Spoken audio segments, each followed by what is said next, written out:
Hi, this is Kerby Anderson. You know, each day we take on the tough issues and provide a biblical perspective to them. The topics we cover are wide-ranging: apologetics, theology, prophecy, creation and evolution, intelligent design, marriage, family, child-rearing, the millennial generation, trends in society, politics, economics, business, religious liberty, the Constitution, public policy, foreign policy, military policy, tensions in the Middle East, abortion, homosexuality, pornography, sexual ethics, media, technology, history, and America's godly heritage. We talk about anything that affects your faith, your family, or your freedom.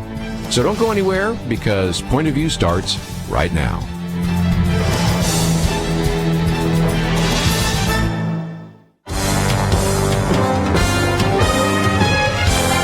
Across America, live. This is Point of View.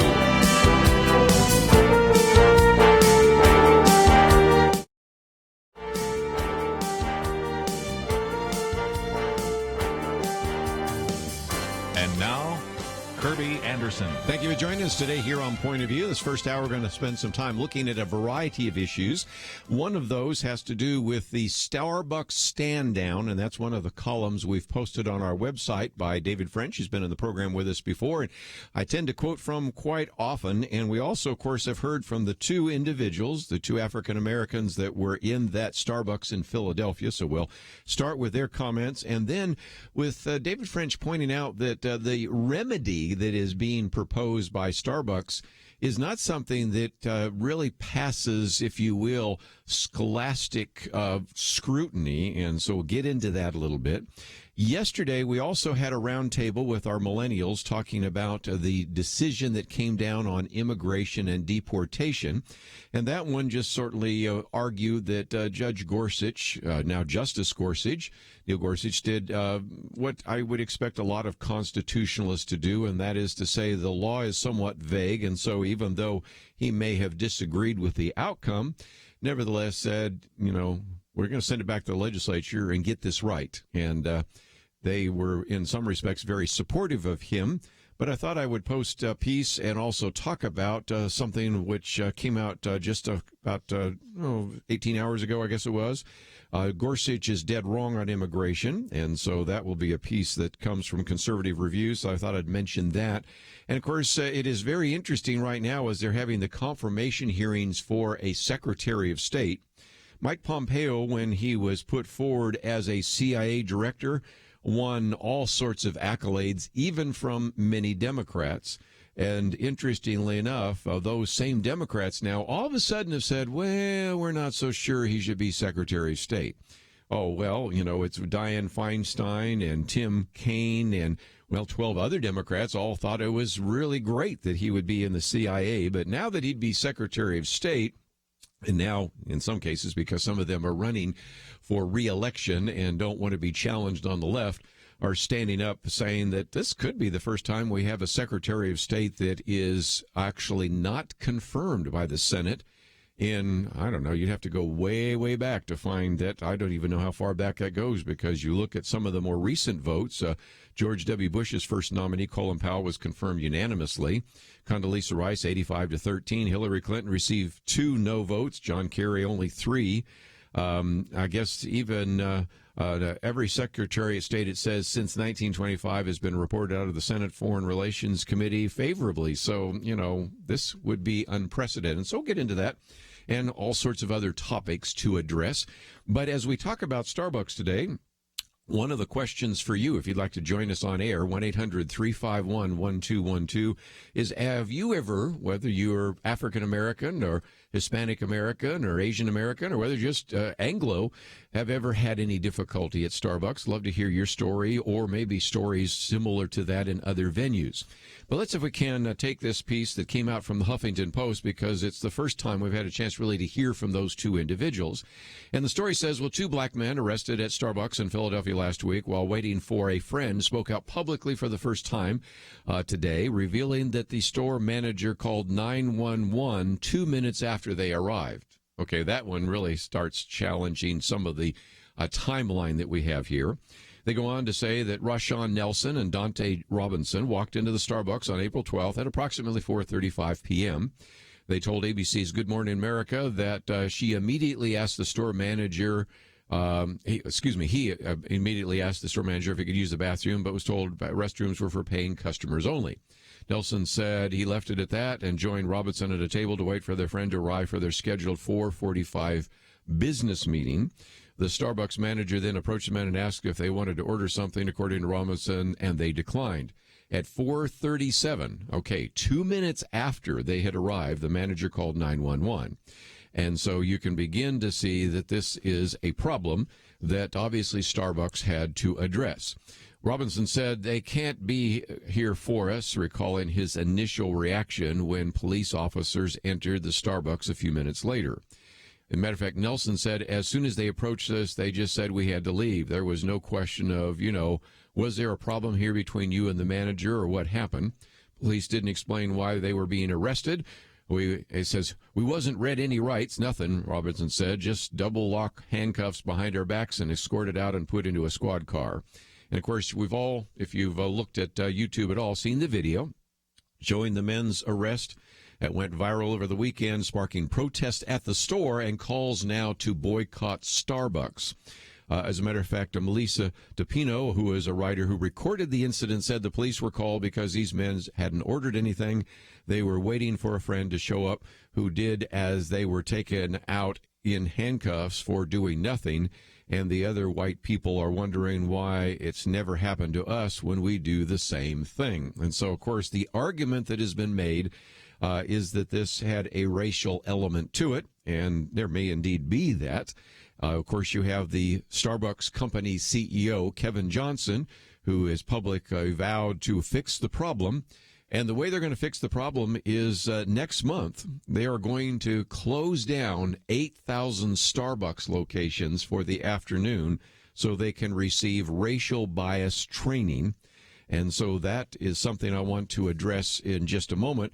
But I did also want to maybe get your comments if you've run into something like this before. Might be in a Starbucks, might not be there, might be somewhere else. Because David French in his piece refers to the dark side of the Starbucks stand down. And, of course, he starts by reminding us of the story. He says, by now, the story's all over America. Earlier this month, 2 black men entered a Starbucks store in Philadelphia. They were apparently waiting for a friend before ordering, the kind of thing people do every day. And one of the men asked to use the restroom. Starbucks employee refused, saying the restroom was for customers only, then asked the men to leave. The men stayed put. The Starbucks employee called the police, and customers started recording. Soon enough, there was a viral video of police arresting the 2 men for the crime, as some progressives calling it, sitting while black. That's kind of the phrase that's being used right now. And he says, I'm not here to discuss the incident itself. There is near universal consensus that the Starbucks employees' actions were racially motivated. The Starbucks apparently agrees, and given that the company knows more about its employees than I do, I'm not going to question that conclusion. I am going to question the response. And so I want to take a break and come back and talk about how Starbucks has responded. And then again, question on the table.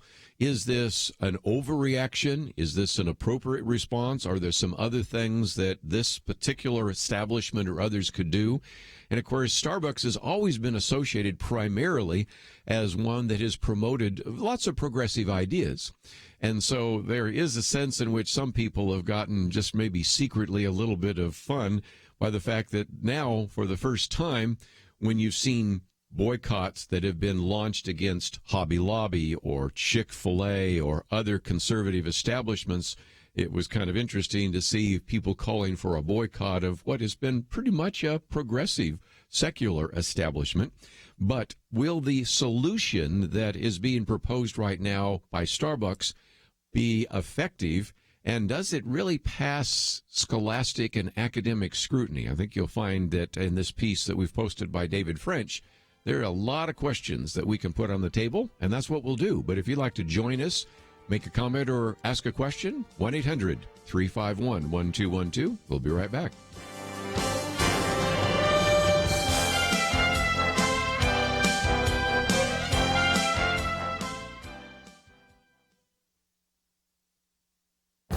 This is Viewpoints with Kerby Anderson. Americans in general, and even evangelicals in particular, seem confused about important details of their faith. A study by Lifeway Research found that Americans don't know much about theology, and many evangelicals seem confused as well. Tyler O'Neill wrote about the 12 lies American evangelicals believe. Here are just a few of them. Americans generally believe that their personal salvation depends on good works. The survey found that 3/4 agreed with the statement that people must contribute to their own effort for personal salvation. More than half said that good deeds help them earn a spot in heaven. On the other hand, 60% said Christ's death on the cross is the only sacrifice that could remove the penalty of sin. This statement is closer to what the Bible teaches in Ephesians 2:8-9, "For by grace you have been saved through faith, and this not of your own doing, it is the gift of God, not the result of works, so that no one should boast." Americans seem to believe that everyone goes to heaven. The study even found that almost 2/3 of evangelicals described heaven as a place where all people will ultimately be reunited with their loved ones. Just over half of Americans agreed with the biblical view that only those who trust in Jesus Christ alone receive eternal salvation. Americans also believe that salvation can come through many means. Nearly 2/3 said that God accepts worship of all religions. Nearly half of evangelicals agree that God accepts all kinds of worship, and this survey correlates with a survey done by Probe Ministries with Bronner Research of born-again millennials. Americans in general, and evangelicals in particular, accept a pluralistic view of salvation. You know, these surveys remind us that churches need to focus even more attention on teaching sound doctrine. And when we're witnessing to non-believers, we need to define our terms and clearly explain the message of salvation. I'm Kerby Anderson, and that's my point of view. For more information about issues covered on Viewpoints, visit pointofview.net. Pointofview.net.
Point of View, Truth Team 360.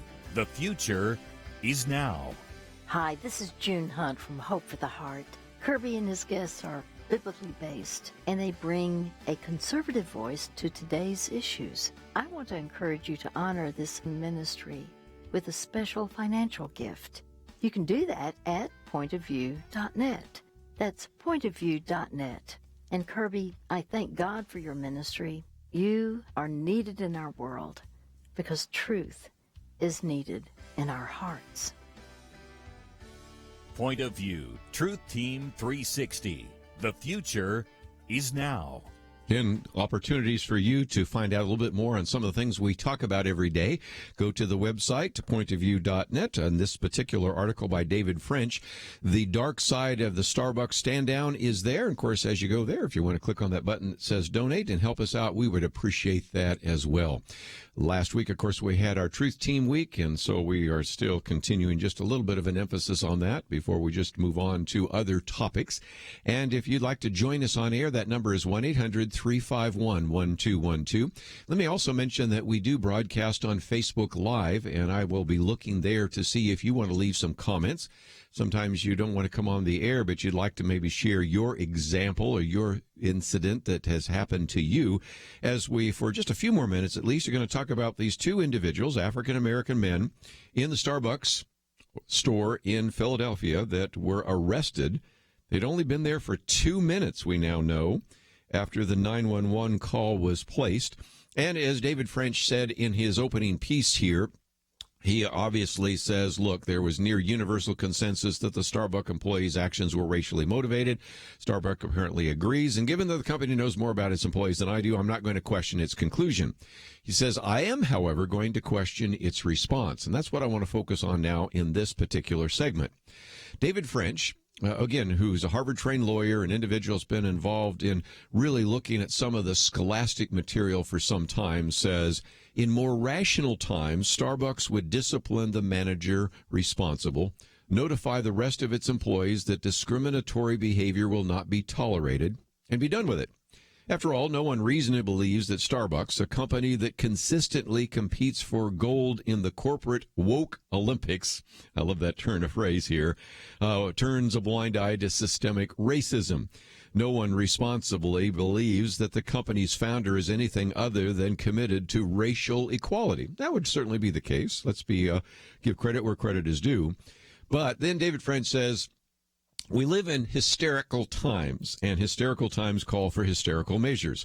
So Starbucks hasn't just publicly apologized. It hasn't just sent its CEO to meet with the man and personally apologize, all of which it's done, of course. It's ordering a national stand down at more than 8,000 company-owned stores and forcing more than 175,000 employees to undergo racial bias training, including training in so-called unconscious bias. And so he goes on to say that Starbucks employees, welcome to the world of Orwellian junk science. Because what he's going to do now is talk about some of the research that's done, some of the training that's done, and how it really does not stand to any kind of academic or scholastic scrutiny. So first of all, let's, if we can, give David French a chance to kind of explain why he says what he says. He says, I've written at length about this before, but the concept of unconscious bias or implicit bias rests on the notion that each of us possesses hidden biases, and those biases impact our actual behavior in meaningful ways. In other words, you're bigoted, you don't know it, and you don't realize how much it affects the people around you. The concept is based upon something called implicit association test, or IAT. So I'll try to break that out as we go through there, but all through the rest of that, he talks about what's called an IAT. It's an engaging kind of little computer exercise that asks you to make image-based snap decisions, associating positive or negative images with black faces or white faces. So, for example, people who take the IAT are more likely to associate weapons with black faces or bad words with Arab ones. Okay? So that's how the computer program works. And this is where this comes from in terms of what's called an implicit association test. I don't want to get in the weeds too much here, but I do want to help you understand what the Starbucks employees are going to go through. But you know what? If you work for a major company, you may go through this as well, because once Starbucks does it, there are going to be, I think, some other CEOs are going to say, you know, if it's good enough for Starbucks, probably good enough for us. You know, I just want to, if I can, inoculate myself against any possibility that our company, our business, our establishment could be established as racist. So I want you to understand this might be one of those things where you say, well, I just go to Starbucks to get some coffee. I don't care less what they do on May 29th in the afternoon. Yeah, but it may be coming to you as well. So let me get back to the piece here with David French. He said, people who take the test often emerge chastened. They had no idea they were carrying around such terrible thoughts. And so chastened, they're ready to receive the new thoughts or new ideas supplied by trainers eager to educate them on the latest theories of privilege, oppression, and power. It's essentially a religious exercise, a word I use advisedly, he says, with all the key elements: sudden awareness of sin nature, repentance from the sin nature, and an embrace of a new worldview. And he says, why use the language of religion, David French asked? Because the science is blank, blank, blank, lacking. Last year, the Chronicle of Higher Education reported that researchers analyzing hundreds of studies of the IAD, that is the implicit association test, reach a rather stunning result. What was that? I'm quoting now from the Chronicle of Higher Education. Quote, the correlation between implicit bias and discriminatory behavior appears weaker than previously thought. They also conclude that there is very little evidence that changes in implicit bias have anything to do with changes in a person's behavior. These findings, they write, produce a challenge for this area of research. You don't say, he says. In fact, as the Chronicle observed, everyone agrees that the statistical effect linking bias to behavior is slight. They only disagree about how slight. And Jesse Signal, writing in The Cut, put it this way, quote, "A pile of scholarly work, some of it published in top psychology journals, and most of it ignored by the media, suggests that the IAT," again, this is this implicit associated test that is being done for individuals, falls far short of the quality control standards normally expected of psychological instruments. They go on and say the IAT, this research suggests, is a noisy, unreliable measure that correlates far too weakly with any real-world outcomes to be used to predict individuals' behavior. Even the test creators have now admitted as such. So that's the implicit association test. And so next time your employer suggests that you need to sit in front of a computer and look at these faces, white faces, black faces, Arab, all sorts of different things, and evaluate those individuals, you're actually participating in a test that even now the creators are acknowledging are not actually very valid and certainly not very accurate. In fact, he goes on to say not only is the IAT a poor predictor of behavior, the test itself is highly unreliable. As Heather McDonald, who's been on the program with us before, noted last fall in the Wall Street Journal, a person's IAT score can vary significantly each time he takes the test, undercutting its reliability as a psychological instrument. Again, you don't say, he says. I've taken the test several times, and apparently my own subconscious varies between woke and bigoted depending on the time of day or the placement of the images. So not only is he writing about this, he's actually participated in the test and concluded that some of the things that are going to be done to these Starbucks employees is based upon a theory that not only does not seem to correlate with the real world, but a practice that is so unreliable that you probably wouldn't want to use it if it weren't for the fact that you're looking for something to try to give you some assurance that you've done some training so that you can prevent your employees from at least being charged with unconscious racism in the future. So, nevertheless, that is an article I wanted to post on the website today, pointofview.net.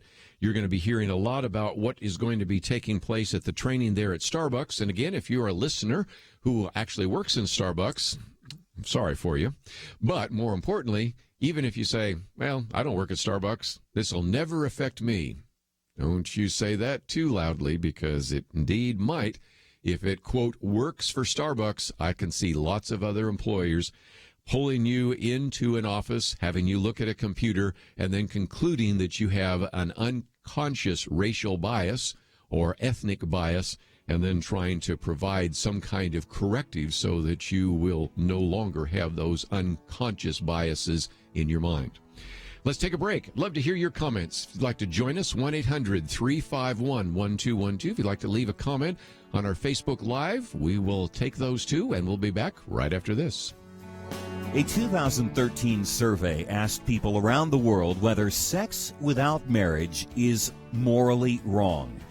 Every country where more than 90% said, yes, it's morally wrong, Islamic.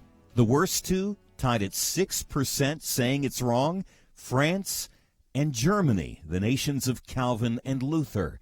Catholic Italy, 11%. Simply sad. The United States, well, 31%. Not even 1 in 3 thinks extramarital sex is morally wrong. Our nation needs a truth team very badly. Support Point of View Radio today at pointofview.net. Set up your monthly gift by clicking the Truth Team 360 picture and then carefully follow the directions. Pointofview.net. By phone, you can give at 1-800-347-5151, 800-347-5151, or mail that first donation to Point of View, Box 30, Dallas, Texas 75221. Box 30, Dallas 75221. Point of View will continue after this.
You are listening to Point of View.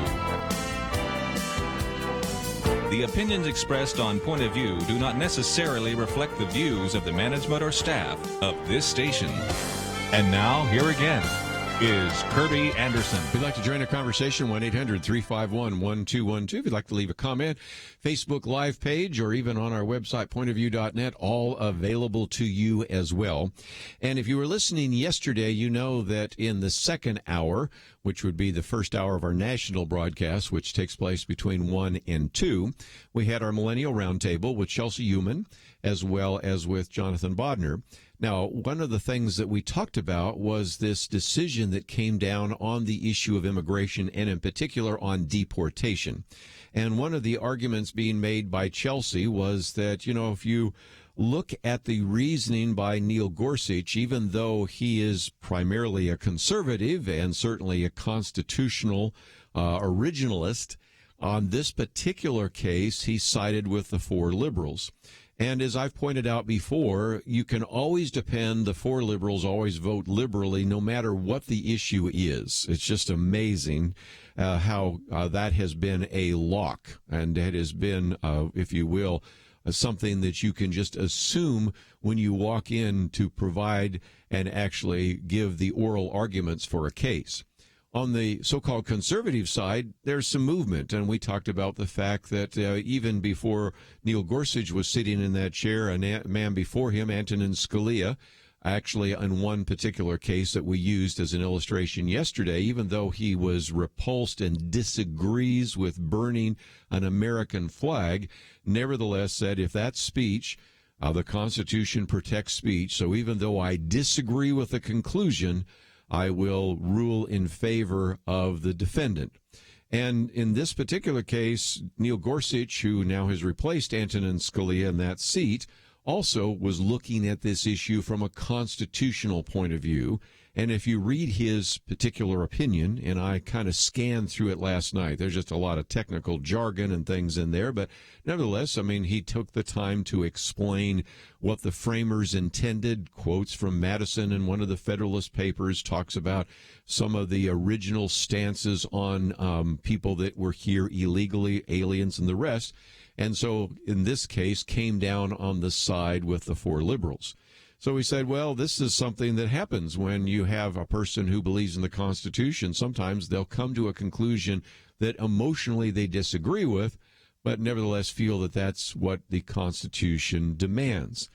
Well, I thought it would be good to give you the other side of that argument, and Daniel Horowitz, writing in a Conservative Review, actually has said Gorsuch is dead wrong on immigration.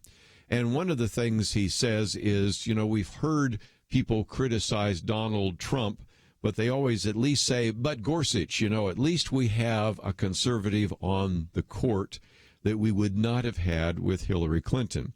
Well, Daniel Horowitz will have none of it, because he says, in case you thought courts granting new rights to criminal aliens was a pastime only of the left-wing judges in the Ninth Circuit, think again.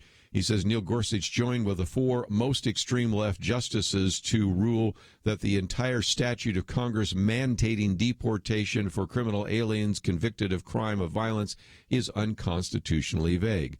While many conservative commentators defending and even championing his opinion are focusing on the regulatory aspect of Gorsuch's rationale as it applies to general criminal law, they fail to observe that this is truly unprecedented and divorced from our entire history of immigration jurisprudence on deportations. A little bit technical there, but the point he's making is that the argument was that you had this foreign national convicted twice of burglary, ordered to be deported actually by the Obama administration.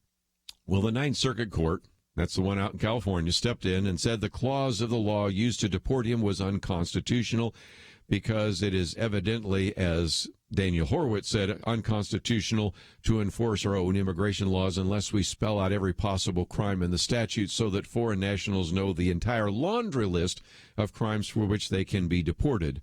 And I think that's an overstatement a little bit by Daniel Horowitz, but I see where he's coming from anyway. Anyway, the Supreme Court score was tied 4-4, as even Anthony Kennedy agreed we have a sovereign right to deport anyone pursuant to statute. By definition, a deportation statute cannot be unconstitutional unless the citizen is, here's the key, a citizen. And the individual, in this case, was not a citizen. He was from the Philippines. This was the quintessential case that was reheard so that Neil Gorsuch could hear the case and cast his vote. Surprise, he was the deciding vote for the other side. And so the point that Daniel Horowitz is making is threefold. Let me take the first one. First of all, deportation is different from criminal punishment of citizens. During the oral arguments, he said, I posted an article warning about the line of reasoning from Justice Neil Gorsuch, and why he was wrong to treat immigration like any other area of criminal law, requiring the robust level of due process and prospective enumeration of the exact crime. In other words, what he's saying is that when we're talking about a person who was already here illegally, they crossed the border, they overstayed their visa, however they ended up here, they are not necessarily supposed to receive the same kind of due process rights, constitutional rights, as a person who is a natural-born citizen here or somebody who is naturalized as a citizen here. And so one of the things that he says is that there was a disturbing line of argument from Justice Neil Gorsuch suggesting that it is automatically the court's job to control the permissibility of deportation, which, of course, I think we would disagree with. And again, if that's how he reads what Justice Gorsuch says, well, we've got a problem there. But even more disconcerting and broadly consequentially said is that Justice Neil Gorsuch conflates deportation with a criminal penalty. Even if Gorsuch were correct about adding a strict fair notice standard to the due process clause and even broadly applying it to foreign nationals, he fails to acknowledge that an uninterrupted stream of settled case law deems deportation as an extension of sovereignty, not a criminal punishment. Here's another way to say it. You know, the government, that is the federal government in particular, has a right to control its borders. It also has a right to say that if you came here illegally, we're going to remove you. And certainly if you have engaged in criminal activity, this individual, 2 different burglaries, that's even more of a reason to deport you as well. So that was the first point, that deportation is really different from criminal punishment. Second of all, he says the grave consequences of a majority opinion on the process of deportation. He said for years, leftists have been trying to apply due process plus the accumulation of fake due process to deportations of foreign nationals, yet they couldn't even get their doctrine past some of the earlier Supreme Courts, one of those which was the Warren Court. Now he says Justice Neil Gorsuch has completely adopted their dangerously consequential doctrine. In a footnote, Gorsuch, he says, undermines 120 years of case law by saying decisions explicitly kicking the courts out of immigrations somehow grant them power to retroactively create extra due process for deportations, and then begins to go into some of the legal issues as well. And then the final point that he makes is this is not originalism. What do we mean by that? Well, originalism is the idea that I'm going to go back and look at what did the framers intend. And I would have to say this is the place where maybe I would disagree a little bit with Daniel Horowitz, because we may or may not agree with the decision. But Neil Gorsuch gives you kind of a history lesson in his opinion, takes you back, as I mentioned just a minute ago, to what James Madison says in the Federalist Papers, has a little bit of a disagreement with Clarence Thomas about one of the laws that were implemented to deal with those people who were here as aliens in America. And so this is the case. But nevertheless, let me at least finish the point.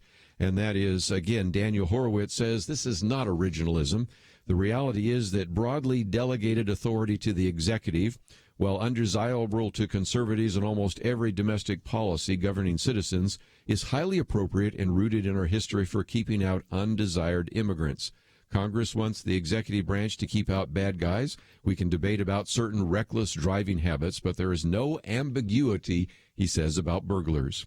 Even as the courts were redefining life, marriage, and civil rights throughout the Warren era, they never dared touch the power of the political branches over immigration. The firewall has been breached by a radical Obama lower court judges, and now by a judicial savior of the libertarian right itself. And so he says Justice Gorsuch relies on Scalia's non-immigration decision on vagueness doctrine, but as it relates to our immigration jurisprudence and history, he'd be wise to heed Scalia's own advice. Antonin Scalia noted in a speech shortly before he passed away that modern justices place their interpretation of abstract principles over the lived experiences and customs of the American people. Referring to long-standing American traditions, Scalia admonishes his fellow jurists to approach those issues with a mindset that a jurist does not judge them, he is judged by them.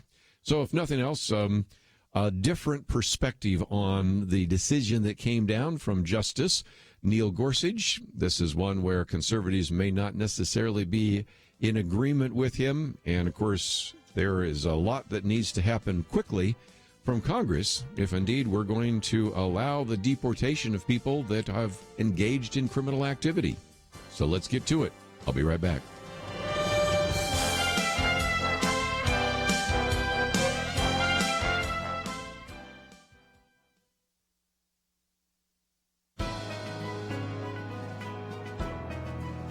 Welcome to the First Liberty Briefing. I'm Jeremy Dice. Jewish members of the Orthodox faith cannot push or carry objects outside their home during the Sabbath. However, for 2 millennia throughout the entire world, their religious tradition has expanded their home area with the creation of an eruv, but not in New Jersey. In the borough of Tenafly, Orthodox residents asked the city for permission to attach small black strips called lekis to the telephone poles in order to set the eruv boundaries. These strips are nearly identical to ordinary ground wires and certainly less noticeable from the holiday displays, signs pointing out directions to local churches, or even house numbers the city permitted on the poles on a case-by-case basis. But the city would not allow the eruvs. As a result, the Orthodox community was homebound. Mothers couldn't push their babies in strollers to the synagogue. They couldn't even carry their prayer books to the synagogue. Without court intervention, the city's action would effectively prevent the Orthodox community from practicing their faith entirely. Thankfully, the United States Court of Appeals for the Third Circuit realized this grave First Amendment violation. It concluded that, quote, the government cannot discriminate between religiously motivated conduct and comparable secularly motivated conduct in a manner that devalues religious reasons for acting, unquote. Singling out the religious conduct of one group not only prevents the free exercise of that faith group, it damages everyone's religious liberty. To learn how First Liberty is protecting religious liberty for all Americans, visit firstliberty.org. You can learn how to protect religious freedom in the workplace, public schools, your church, the military, and more by downloading First Liberty's free Religious Liberty Protection Kits at firstliberty.org. That's firstliberty.org. If you want hope for religious freedom, go to firstliberty.org.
Point of View, Truth Team 360.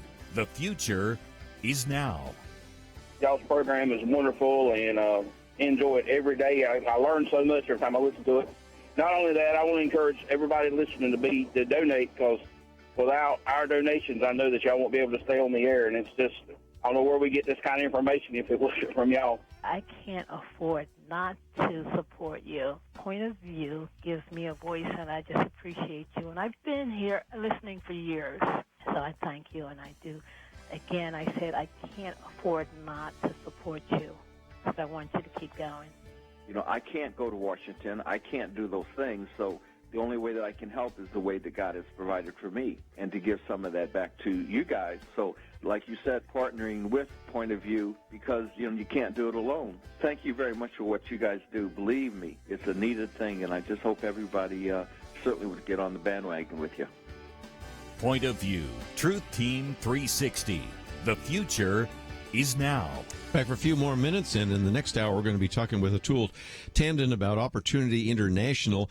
Might also mention that even though we do not broadcast the third hour here in Dallas, we will be talking about James Comey and media bias, and so that's another thing that will be coming up, and so you can certainly listen to that online. But let me pick up just a few things that are happening on Capitol Hill right now, and the first of those is best illustrated by a piece that showed up today in the Wall Street Journal. It's entitled, "Who Needs a Secretary of State?" And that is the possibility that Democrats will block an attempt to take a very qualified individual who was confirmed in a very significant way as CIA director, but now is being blocked in many ways as the Secretary of State. And that is, of course, the current CIA director, Mike Pompeo, who served in Congress before that. It says Senate Democrats have stalled nearly every Trump nominee in government, but their growing opposition to Mike Pompeo as Secretary of State suggests they don't want the president to have even his top national security officials. Their new standard seems to be that any nominee who agrees with the elected president is, by definition, disqualified. He says, interestingly enough, if you go to Tim Kaine, you might remember him. He was running as the vice presidential nominee with Hillary Clinton, and he is the senator from Virginia, Democratic senator. Say, I don't want a Secretary of State who's going to exacerbate President Trump's tendency to oppose diplomacy.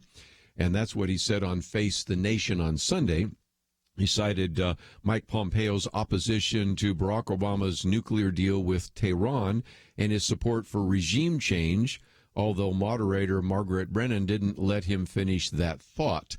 And again, one of the things that the editors of the Wall Street Journal said is Mr. Kaine should say, might recall that Donald Trump campaigned and won while opposing the Iran nuclear deal. And if Mr. Kaine is still sore about the outcome, he should have told his running mate to campaign in Wisconsin. As for regime change, that isn't Mr. Trump's policy as far as we can tell, though does Mr. Kaine think the world is better with a regime in Iran that spreads terror around the world? I was speaking at a group yesterday where I was talking to a woman from Iran, and she was talking about how many of the individuals there in Iran are actually trained in universities that actually promote terrorism. And so I was getting kind of a firsthand look at what is happening there in the country of Iran. Another example that the Wall Street Journal uses is that California Democrat Dianne Feinstein attributes her come-lately opposition to Mr. Pompeo's alleged undiplomatic statements about Muslims and the LGBT community. She doesn't like that Mr. Pompeo supports traditional marriage. This has nothing to do with the rallying allies, I should say, to support a containment strategy for Iran, though it might relate to her Senate primary challenge from the left this year. And as the editors of the Wall Street Journal remind us, Senators Dianne Feinstein and Senator Tim Kaine and 12 other Democrats voted to confirm Mike Pompeo as CIA director. He was confirmed 66-32, perhaps because he's so well qualified. He's a West Point graduate, Harvard Law graduate, served 3 terms in Congress along with fellow Republican Tom Cotton, who unearthed the Obama administration's secret deal with Tehran. He has invigorated the CIA clandestine service, tried to give Donald Trump options on North Korea, and has gained the president's trust. With Rex Tillerson out of state, Mr. Trump said Wednesday he already has dispatched Mr. Pompeo to conduct diplomacy with Kim Jong-un in Pyongyang. Defeating a Secretary of State nominee, they said, would be extraordinary. As I shared earlier this hour, George W. Bush's first nominee, Colin Powell, was confirmed by unanimous voice vote. His second nominee, Condoleezza Rice, by a vote of 85-13. Let's turn it around under President Obama. Hillary Clinton received 2 no votes. John Kerry, only 3. Every Secretary of State nominee since 1925 has been reported out of the Senate Foreign Relations Committee favorably. And the point is that Mike Pompeo may not get that courtesy, because you even have Kentucky Republican Rand Paul who opposed Mr. Pompeo because, as they said, he's still litigating the 2003 Iraq War, if his questions at last week's confirmation hearing are any indication. And perhaps one that has been perhaps the most obvious would be Cory Booker. This is Senator Cory Booker from New Jersey. Asked Mike Pompeo if he thought gay sex is a perversion. That is, Cory Booker is all but declared Democratic candidate for president. He said, don't laugh. But again, they conclude by saying this. All this means that Mike Pompeo may receive a rare, unfavorable recommendation from the committee next week. His nomination can still get to the floor, but Republicans have only a 50-vote majority on foreign policy with Ron Paul as a party of one. And they then conclude by saying, what a message that would send to America's enemies as President Trump prepares for his North Korea summit, decides on the fate of the Iranian nuclear deal, and confronts a hostile Russia. Democrats say they don't trust Mr. Trump, but in denying him senior advisors, they make it more likely he will govern by himself. Mark it down as one more example that hatred for Mr. Trump has caused many of his opponents to abandon rational judgment. Couldn't agree more. As I mentioned, one of the things that we will be talking about in the third hour today is the fact that you now have 11 House Republicans sending a letter to the Attorney General Jeff Sessions requesting that they initiate a criminal investigation of former FBI Director James Comey, the one that's been traveling around lately, as well as former Secretary of State Hillary Clinton, former Attorney General Loretta Lynch, former FBI Deputy Director Andrew McCabe, and FBI agents Peter Strzok and Lisa Page, all for potential violations of federal statutes. So we will be talking about James Comey in the third hour today. We'll also be talking about the media bias associated with that. And even though we will not be broadcasting that hour on the local station, it's certainly on the national station. And Curtis Houck will be with us, managing editor of NewsBusters, and we'll get into some of those conversations as well. But in the next hour, I hope you'll stay tuned because we're going to be talking about an organization called Opportunity International. So often on this program, we've spent some time talking about what you can do to help the poor, and especially the extreme poverty around the world. And so, of course, we've talked about groups like World Vision and Compassion International and Gospel for Asia, and the list goes on and on. But we want to bring in the studio here Atul Tandon, who is an individual that is with Opportunity International, talking about what we can do to reach out to the poor around the world. And I think this would be something that would be an encouragement to you. Hope those of you in church ministry actually listen, because this might be a place where you could get involved or encourage members of your congregation to get involved. So take the time to listen in this next hour. We have a video that we also encourage you to post on your Facebook page and to educate others about it. But we need to take a break, so we will do that. And when we come back, we're going to talk about reaching out to the poor around the world, what we as Christians can do. I think you'll appreciate that conversation. It's coming up right after this. Radio has been changing lives for a generation.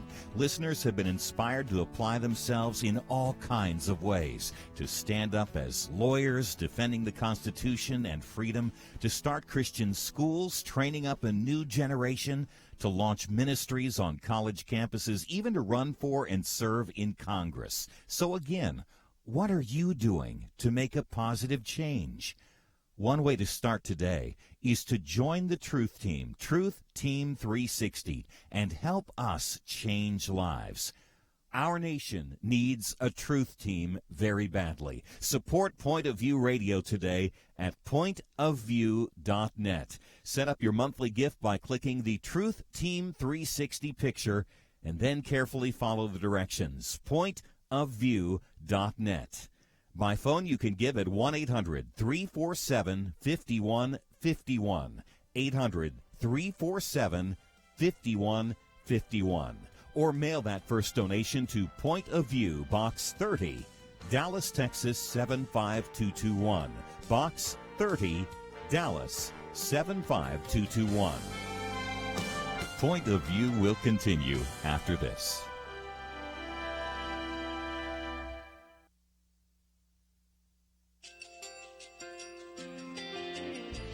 I just want to thank you so much for all the wonderful programming you have.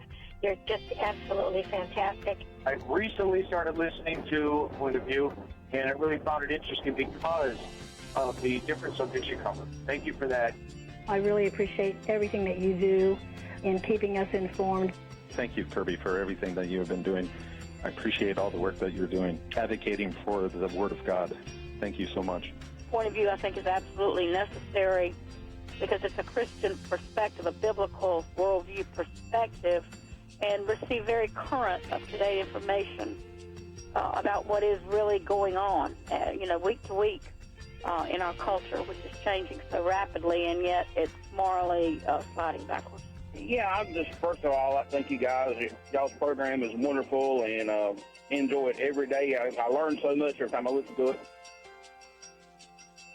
Point of View Radio Talk Show.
Hi, this is Kerby Anderson. You know, each day we take on the tough issues and provide a biblical perspective to them. The topics we cover are wide-ranging. Apologetics, theology, prophecy, creation and evolution, intelligent design, marriage, family, child-rearing, the millennial generation, trends in society, politics, economics, business, religious liberty, the Constitution, public policy, foreign policy, military policy, tensions in the Middle East, abortion, homosexuality, pornography, sexual ethics, media, technology, history, and America's godly heritage. We talk about anything that affects your faith, your family, or your freedom. So don't go anywhere, because Point of View starts right now.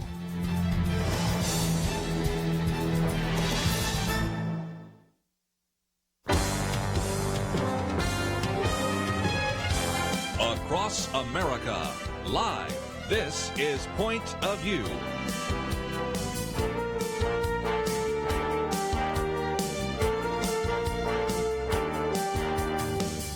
And now, Kerby Anderson. Thank you for joining me. And one of the things that we talk about from time to time is how to reach out to the poor.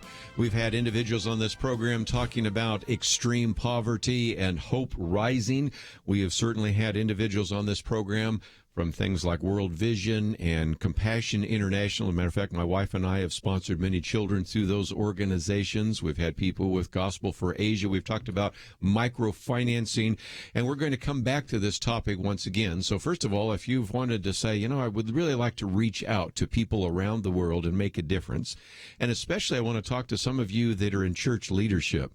Perhaps you are a mission pastor, or you know somebody's a missions pastor, or somebody that is looking for some opportunities. You're, I think, in a good situation today, because we're going to be talking about this organization called Opportunity International. And first of all, let me go around the round table and introduce, first of all, Atul Tandon, who is an individual who comes to Opportunity International with an incredible background, individual that served as the CEO of Tandon International Institute, I should say, had also served with United Way's worldwide 41-country international network, also had worked with World Vision as the senior vice president of donor engagement, and even before that, of course, had worked in the banking industry, Citibank and others. Individual with a degree from the University of Delhi, as well as a certificate in governance from John F. Kennedy School of Government at Harvard University. And Atul, thank you for being in studio with us today. Thank you so much, Kerby. Thank you for inviting me and for having us. Looking forward. We are looking forward to this conversation, and we decided last moment to also add Henry Aber, and he is a vice president in philanthropy and works in this particular region. And I understand you're originally from Israel. Is that true? Actually, I was born in Belgium. Okay. I was raised in Israel. Yeah. And so, again, you have responsibility in this region of the country, right? I do. I'm the face of those who live in absolute poverty in these parts. Well, that's a great line. Let's, if we can, obviously educate our people, Atul, because if I were to go out in the street right now with a microphone and say, tell me what you know about Opportunity International, I'm not sure I'd get much of an answer. So first of all, we need to educate people about this organization. We have a link to your website, and we also have a video, which I'm going to talk about in just a minute for people to watch. But talk about Opportunity International, if you might. You're right, Kerby. Most people you would draw a blank stare. And most likely they'll tell you that it's a for-profit company that creates opportunity. Yeah. Well, we are a Christian ministry that creates opportunity for people living at the bottom of the pyramid. Yes. And we have done that for now 47 years. We were speaking briefly about, your own career in radio broadcasting, and similar for Opportunity. We have stayed focused 47 years on one single mission. Yes. We exist to help the very poor build a sustainable livelihood. Mm-hmm. Our founders, a Christian businessman from the Chicago area, and another frontline Christian humanitarian worker from Australia, got together and said, we got to do something about helping the poor. And their idea, which actually has stuck with us for 47 years, and this goes back to 1971, was very simple. Well, to combat poverty, economic poverty needs economic solution. You got to get them to earn a living. Well, how do you get the person who's unskilled, illiterate, to earn a living? Well, let's give them not a handout. Let's give them a hand up. Let's give them a loan, hold them accountable to actually pay us back. They put the loan to a simple use, start a small business. Could be a food stall, could be It could be a sewing machine. It could be a sewing machine. Could be that they go out and buy a couple of cows and have a Some small pigs dairy or anything. Yeah. It could be chicken, and they sell the produce, pay back the loan, but in the process earn a profit. Yes. Earn a living from the market.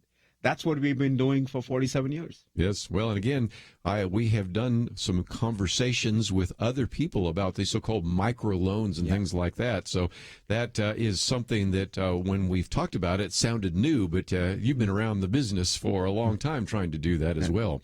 Now, one of the things we have is a link to opportunity.org that talks about the organization and everything, but it does seem to me that we're at a time right now where we still have a number of people, a significant number of people that live in extreme poverty. But I'm hearing some people say that if we keep down this road, eventually maybe we could raise everyone out of extreme poverty. Do you agree with that or not? Absolutely, Kerby, absolutely. We are, and this is, I do believe, that this is by God's design. There are no accidents. This is by God's design. We are at a point, not in our personal history, but in human history. First time ever that you and I, in our living life, will be able to see everybody on the planet have a full meal, know where the next one is coming from, and be getting to a position where now they have clothes on their back, they can actually send their kids to school. It's never happened before. Mm-hmm. To give you context for this and why this is so, not simply historic, but transformational, go back to, and we now have data going back to about 1820. I'll draw you a picture from 1820 to 2015. Okay. 1820, 5 in 1 living human beings were in extreme poverty by the current definition at that time. Basically, all that means is you have enough money to buy a meal for yourself and your family, right? It's currently about $1.97. By 2010, 1 in 5. That was the progress that we had made. From 2010 to 2015, in 5 years, we went from 1 in 5 to now only 1 in 10 people. That's amazing. Are living in extreme poverty. These are people who are now able to earn a living, for the most part, from the marketplace by the work of their hands. Right? That's how they're earning a living. We are now at a trajectory that if we stay at it, and that's what we have to do, we have to stay at it. We stay at it, most likely by about 2030, there'll be nobody. I'll be 70 years old, Kerby. I want to, cross that finish line with everybody there, with you there, with Henry there, with your listeners there, turn around and say, thank you, Lord. That is amazing. That is his finish line that he set for us, not ours. And a lot of that has to do with free market, has to do with freedom per se. That's right. Maybe fewer wars and those kinds of That's things. right. You add all of those factors together, and extreme poverty, which was the routine situation for most people throughout all of human history, might eventually be a footnote in history, which is just amazing to me. It truly is. It is. If you think, I try to tell my children, this is bigger than the internet. This is actually bigger than electricity, right? It's bigger than refrigeration. I mean, this has never happened before. And we're not saying, I want to caution us, is we are not saying that we will eradicate poverty. Yeah. Because it's got multiple facets. It could be you don't have access to health. Your children don't have access to education. You don't have rights. You're living in societies where you're destabilized, right? Massive refugee crisis today in the Middle East. So we will not solve poverty or address it fully. We can solve the most egregious form of poverty where a person actually has to go to bed hungry. Yes. That we can. Let's take a break, and when we come back, we have a lot more to talk about. And, of course, Henry, I want to get you involved here as well. And if you would like to join us, this is one of those conversations we have from time to time about what you can do to make a very significant difference in the world and like to know how to be involved. We certainly do encourage you to do a couple of things. First of all, as you go to the website, you will see that we have opportunity.org as a link. And then we also have a video called Starting Point, and I'm going to talk about that and encourage you to pass it on to a lot of people that you can. We need to take a break. We'll be back right after this.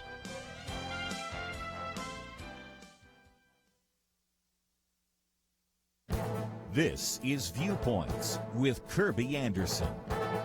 Americans in general, and even evangelicals in particular, seem confused about important details of their faith. A study by Lifeway Research found that Americans don't know much about theology, and many evangelicals seem confused as well. Tyler O'Neill wrote about the 12 lies American evangelicals believe. Here are just a few of them. Americans generally believe that their personal salvation depends on good works. The survey found that 3/4 agreed with the statement that people must contribute to their own effort for personal salvation. More than half said that good deeds help them earn a spot in heaven. On the other hand, 60% said Christ's death on the cross is the only sacrifice that could remove the penalty of sin. This statement is closer to what the Bible teaches in Ephesians 2:8-9, "For by grace you have been saved through faith, and this not of your own doing, it is the gift of God, not the result of works, so that no one should boast." Americans seem to believe that everyone goes to heaven. The study even found that almost 2/3 of evangelicals described heaven as a place where all people will ultimately be reunited with their loved ones. Just over half of Americans agreed with the biblical view that only those who trust in Jesus Christ alone receive eternal salvation. Americans also believe that salvation can come through many means. Nearly 2/3 said that God accepts worship of all religions. Nearly half of evangelicals agreed that God accepts all kinds of worship, and this survey correlates with a survey done by Probe Ministries with Bronner Research of born-again millennials. Americans in general, and evangelicals in particular, accept a pluralistic view of salvation. You know, these surveys remind us that churches need to focus even more attention on teaching sound doctrine. And when we're witnessing to non-believers, we need to define our terms and clearly explain the message of salvation. I'm Kerby Anderson, and that's my point of view. For more information about issues covered on Viewpoints, visit pointofview.net. Pointofview.net.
Point of View, Truth Team 360.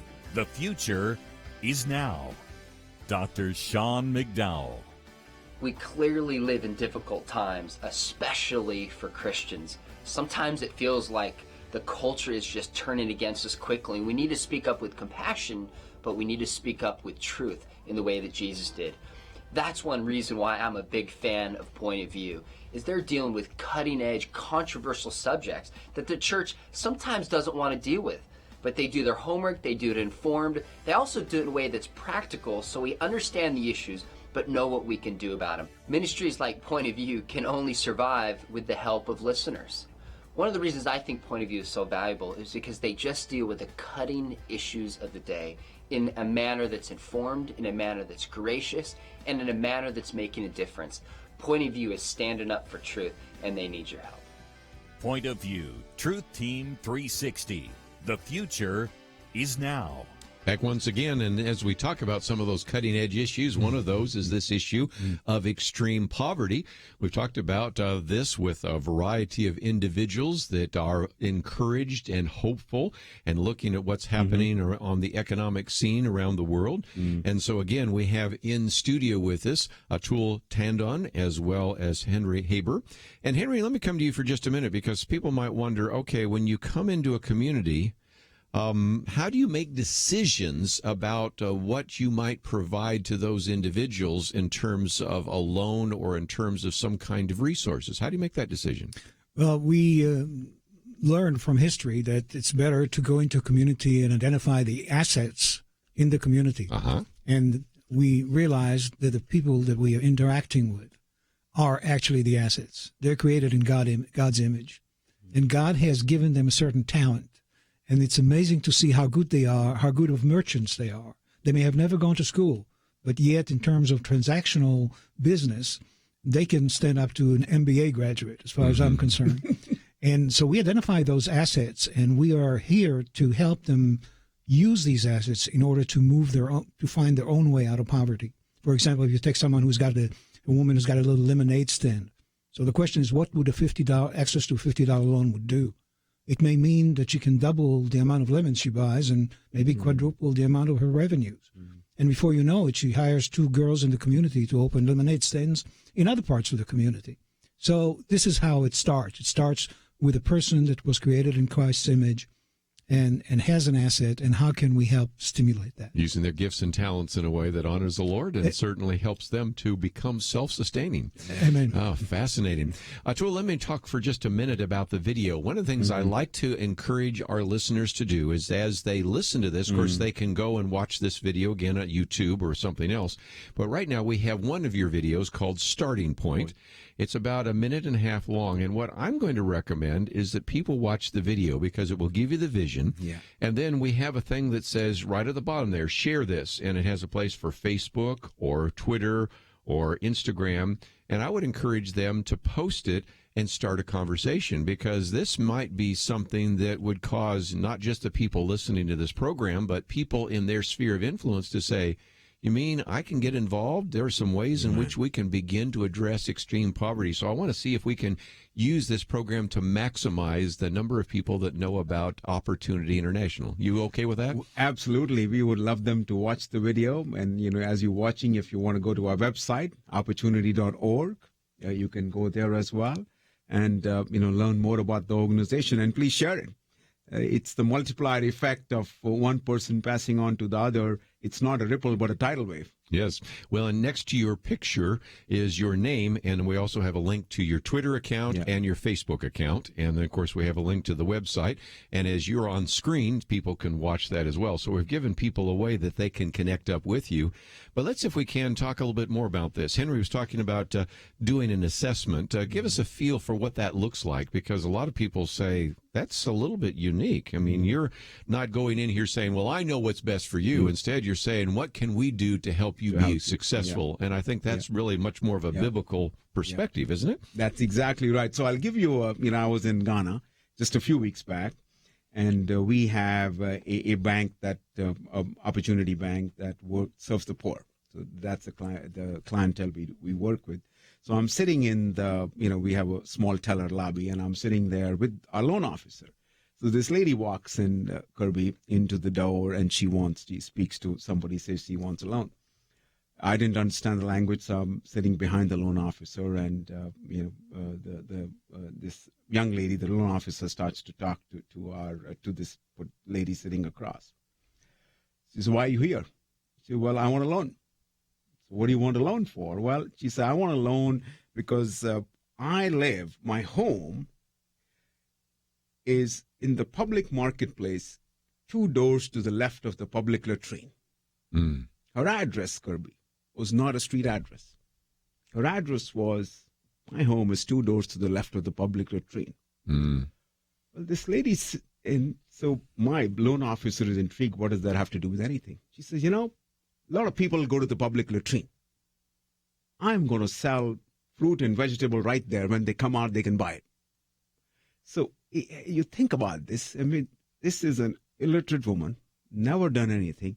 She has got the smarts to figure out, I'm going to use my location. My location's next to the public latrine. I'm going to use it to earn a living. Yes. Right? So that's how we identify she had the asset. She had the recognition.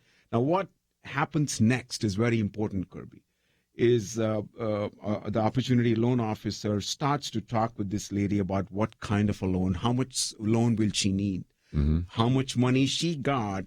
The loan officer went through a form which basically taught this lady how to run her business. Isn't that good? How much are you going to buy your cart for? How much are you going to spend every day on buying the vegetables? Well, how much are you going to sell them for? How much of that money are you going to take to feed the family? What are you going to keep? Are you going to kids going to school? No, they're not. Well, how much did that cost you? So what are you going to do to pay back the loan? And we sat there for almost 75 minutes. Yes. When she left, this lady, 2 doors to the left is public latrine. She had her loan. She had, my loan officer had written out for her, this is what you're going to do every day. And she said, all right, you're going to come back a week from now. Which is the second leg of, you're going to come back from the week from now because I want you to go through a training program. If you don't go through the program, we won't give you the money. So she has to come back for 4 weeks to actually learn financial literacy, open a bank account, run a business. After that, my loan officer goes to her cart on the next to the public latrine to actually have a visit every month. Yes. And collect the repayment, not because we don't trust her, but it's a way to the third leg of the stool. We have to show support to this lady. Yeah, accountability and encouragement. Yeah. That's right. And then we put her in along with a similar group of other women in that community. So they meet together every, once a week. They talk about their family lives. They talk about their work lives. And they're talking about, how they're going to improve life for each other, for the families. So that three-legged stool is what has stood the test of time, country, culture, language, I don't care where. Financial resources, training, and then support group which provides both support and accountability. Yes. And if you have that happening with people who, with at the very bottom of the economy, people earning on less than $2 a day, you can see over a period of time lives change. Now, it doesn't go from 2 to 20. But remember, if it goes from 2 to 5, you have more than doubled your income per day, and now you're able to buy the food. Yes. Now you're able to spend the dollar to send your child to school. Impressive. And, of course, that also answers a question, Atul, that I'm sure is in the back of everybody's mind. What kind of default do you have on the loans? But you work very hard to encourage and train and motivate and mentor them along the way so that default isn't quite the problem it is for a lot of banks here in the United States, right? That is correct. So let me start with my history as a banker. I was at Citibank. And I ran part of the bank's businesses first in India, then in Asia, and then here in the U.S. So if any of my loan officers had come and said, Atul, I have a portfolio where, hey, 88% of the people are paying back on time, I'd have said, well, here's a bonus check. Yeah. If they had said, well, 92% of the, I'd have said, sit in my seat. Yes. I don't need to do this job. You are better than I am. Well, in our current work, it is not 88%. It is not 92%. It is not even 95%. 98% of these ladies are paying back their loans on time. It's just amazing. I mean, that is, it is unbelievable that the poor do that with each other, holding hands and hold themselves accountable. 98%. We have just begun our conversation, but we need to take one of those breaks. But by the way, if you'd like to join us, 1-800-351-1212. Perhaps you have comments about poverty or reaching out to the poor. We'd love to hear from you. 1-800-351-1212. Why should you become a partner with Point of View Radio? Because for decades, this team has made a significant difference in lives and communities across the nation. Because America is dying for lack of biblical wisdom about life and culture. You should give because your gift will make possible cutting-edge information on issues that matter, information you won't hear anywhere else. Why? Because your gift will change lives, because you'll influence our culture with biblical truth, and because you can make a difference for the future. Our nation needs a truth team very badly. Support Point of View Radio today at pointofview.net. Click on Join the Truth Team and choose your level of support. Pointofview.net or call 800-347-5151. 800-347-5151.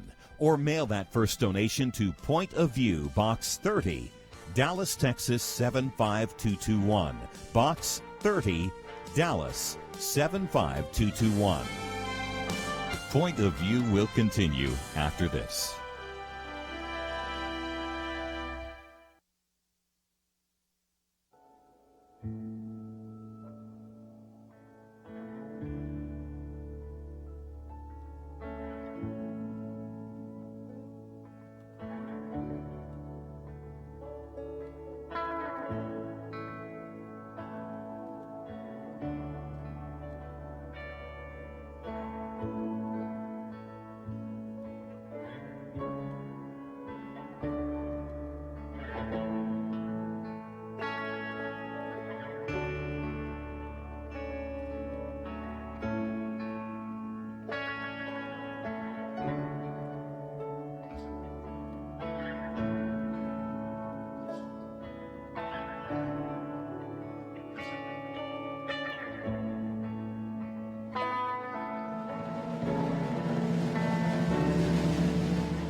are listening to Point of View.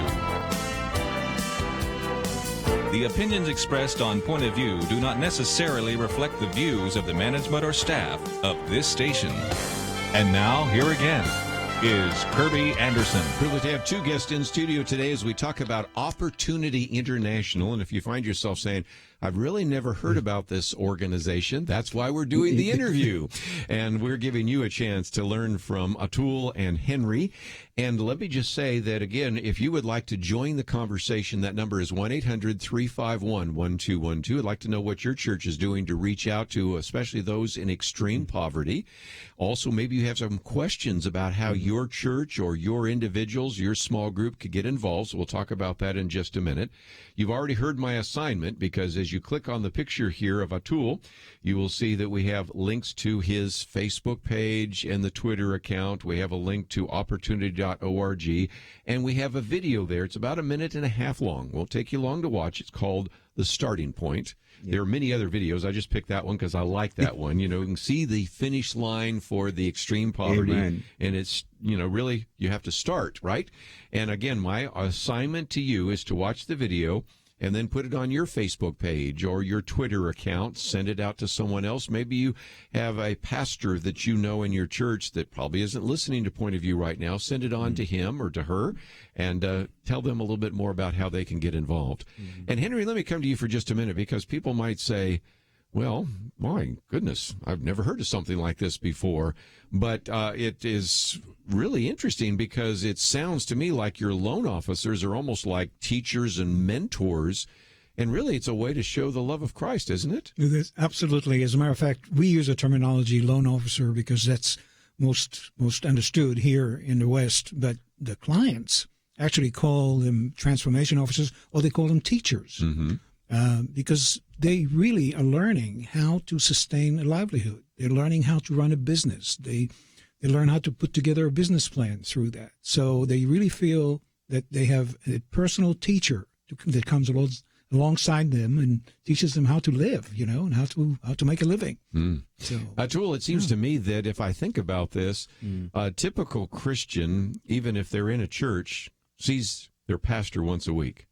It seems to me that you see this loan officer as this teacher a lot more than once a week. And so in some respects, it's possible that these teachers, these mentors, these transformation officers know more about them than even their own pastor does. Is that fair? That would be. And they're actually more than the loan officers. Remember, they're part of a support group as well, where they're holding hands and working on all this together.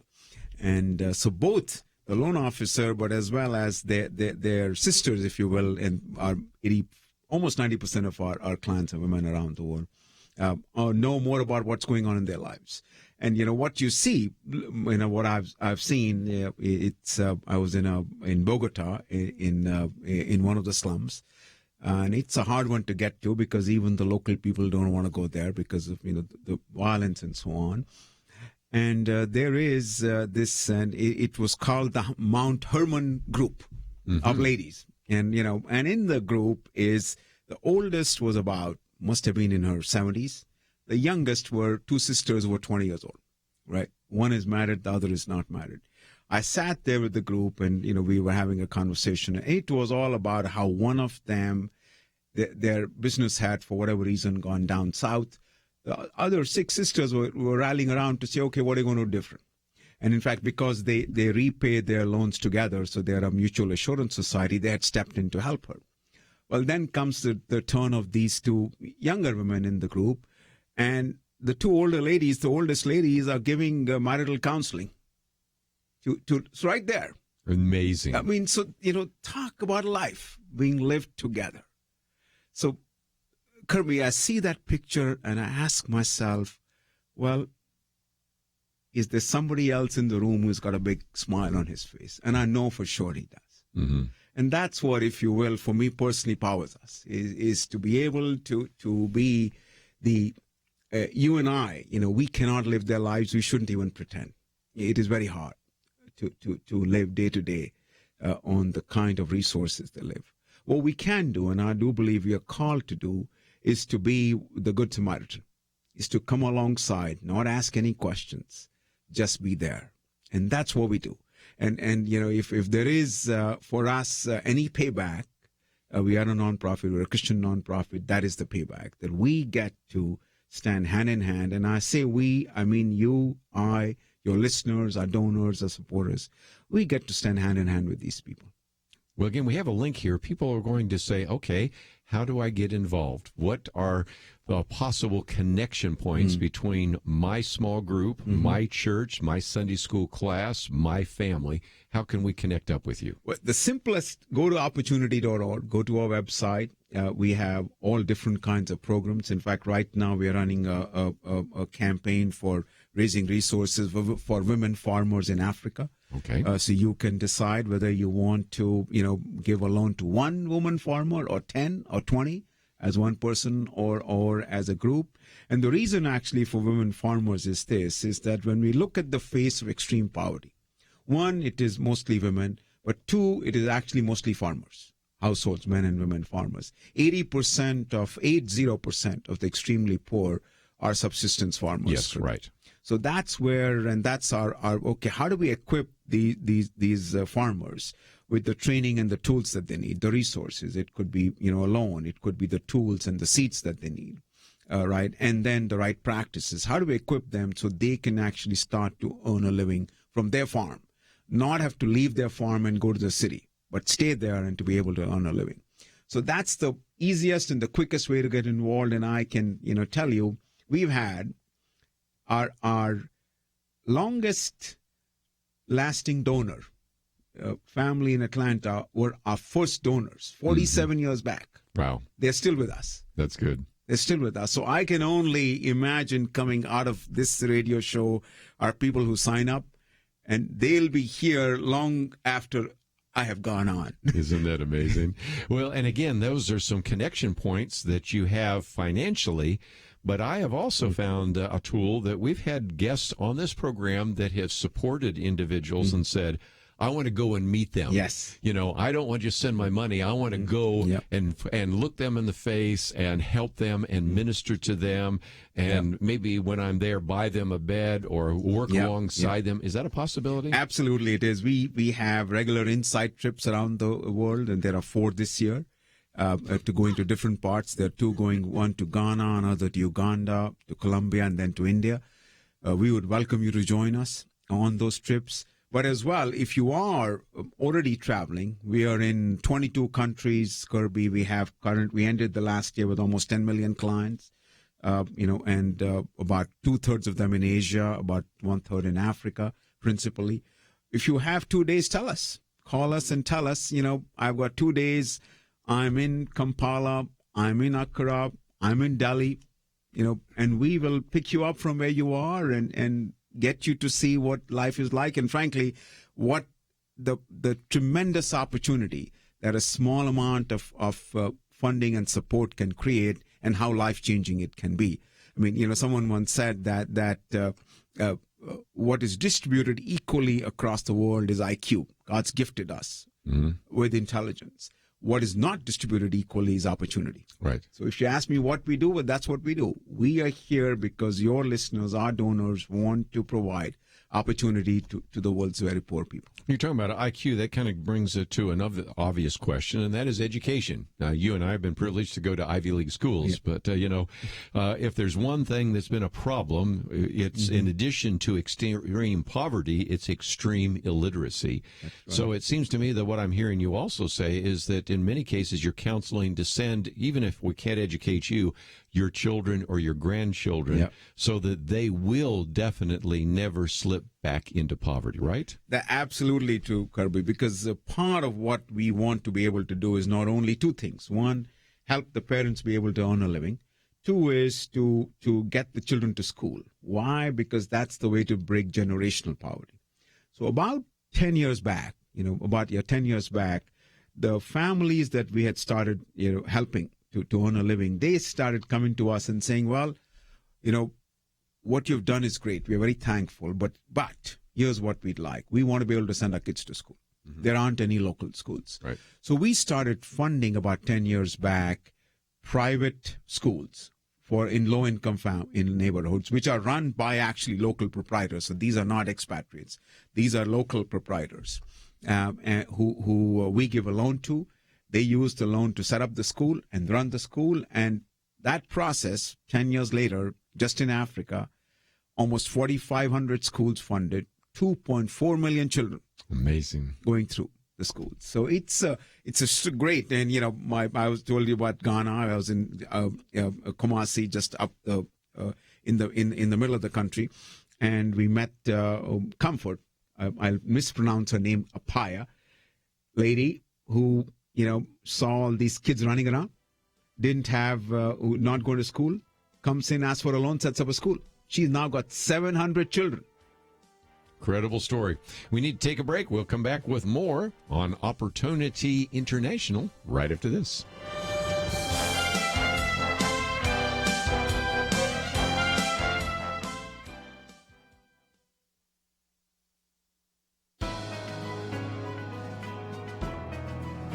Welcome to the First Liberty Briefing. I'm Jeremy Dice. Jewish members of the Orthodox faith cannot push or carry objects outside their home during the Sabbath. However, for 2 millennia throughout the entire world, their religious tradition has expanded their home area with the creation of an eruv, but not in New Jersey. In the borough of Tenafly, Orthodox residents asked the city for permission to attach small black strips called lekis to the telephone poles in order to set the eruv boundaries.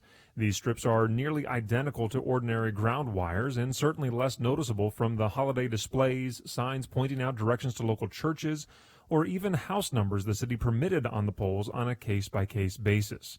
But the city would not allow the eruvs. As a result, the Orthodox community was homebound. Mothers couldn't push their babies in strollers to the synagogue. They couldn't even carry their prayer books to the synagogue. Without court intervention, the city's action would effectively prevent the Orthodox community from practicing their faith entirely. Thankfully, the United States Court of Appeals for the Third Circuit realized this grave First Amendment violation. It concluded that, quote, the government cannot discriminate between religiously motivated conduct and comparable secularly motivated conduct in a manner that devalues religious reasons for acting, unquote. Singling out the religious conduct of one group not only prevents the free exercise of that faith group, it damages everyone's religious liberty. To learn how First Liberty is protecting religious liberty for all Americans, visit firstliberty.org. You can learn how to protect religious freedom in the workplace, public schools, your church, the military, and more by downloading First Liberty's free Religious Liberty Protection Kits at firstliberty.org. That's firstliberty.org. If you want hope for religious freedom, go to firstliberty.org.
Point of View, Truth Team 360. The future is now. Oh, I thank God for what you're doing on Point of View. You guys have more influence across this country than I believe any of them in terms of tackling the issues and getting the truth out to Americans. It's getting to the point where truth just is bottled up on every hand. Every time you turn around, there's another big bottleneck against truth. I hope your listeners realize what Point of View is doing and supports Point of View in every possible way you can. I really appreciate everything that you do in keeping us informed. I always wanted to give because I thought that Point of View really brings a lot of things in out here in the open that you don't hear anywhere else. And I knew when I was hearing on there, well, I could count on it being something that you could about check into it, and the proof would be there. You know, I didn't have to wonder, well, where did they make that stuff up from? I just know that it's going to be facts. That's what I call true journalism and putting the stuff out. I really think that's great. Point of View, Truth Team 360. The future is now. Back for a few more minutes as we talk about Opportunity International. Atul with us, and Henry. And Henry, let's, if we can, talk about those individuals that have received those loans. As I understand, they develop kind of an affiliation or group of individuals that they choose that give them mutual encouragement and accountability. Talk about that. It's exactly right, Kerby. That's one of the outcome. The outcome out of that is, of course, the great repayment rate that happens, because when we talk to an individual who received a loan, we ask them to introduce us to another person that they know and trust. Eventually, they form their own trust group. We call them trust groups. They elect a treasurer. Perfect. They elect a president. They elect a secretary. And they're the ones that run their own meetings. They meet together weekly or bi-weekly, bi-monthly. And just like here, if you ever go to a Bible study group, when you first meet people, it's, hi, how are you? Nice to see you. Good to see you. Yeah. It was good to see you, bye. But eventually, over time, you form relationships with people. And it's not different in those trust groups. Women are beginning to share with each other. And I have to say, women are more open to share with each other than men are. Well, we know that. And there is it's amazing how the older ones in the group are becoming mentors of the younger women, and issues that otherwise would remain bottled up are being brought up. So the transformation is not just an economic transformation. It's a social transformation. It's a spiritual transformation that takes place in the group. Yeah. Well, again, just some great opportunities to develop mentoring and discipleship and the rest. And just before we talk again for one more time about how people can get involved, we've talked about education. Health is another issue. And when we deal with extreme poverty, obviously I already mentioned extreme illiteracy, but also very significant health care issues. And how do you address those at Opportunity International? Kerby, thanks for asking. And, we are not a health-focused organization. What we are doing and what we can do is to enable these communities to get access to health. So one of our leaders, this happens to be in India, lady, she got the idea that, well, the way to get health is not to send in workers from the outside, but to actually train the local, community members. So she started with a small group of community members, ladies who wanted to help others and train them in basic health services. Well, along comes, in fact, one of our corporate partners is Amway. They come alongside and they give them little backpacks with basic health care, packages and so on. This is very basic stuff. If somebody falls off and breaks an arm, they'll put a splint on. They've been trained in things like if somebody gets a snake bite or takes poison, you do silent treatment and, get them to get the poison out, things like that. The result of that is now, and this is now about a few years into what we've been doing, 4,000 women have been trained, community health workers. Believe it or not, they are serving communities of about 5 million people, densely populated state. The interesting thing is this, how did they get trained? Well, we're not health people. So who do we know? Well, we went to Stanford University. Said, okay, you guys are, experts at all this. Help us figure this out.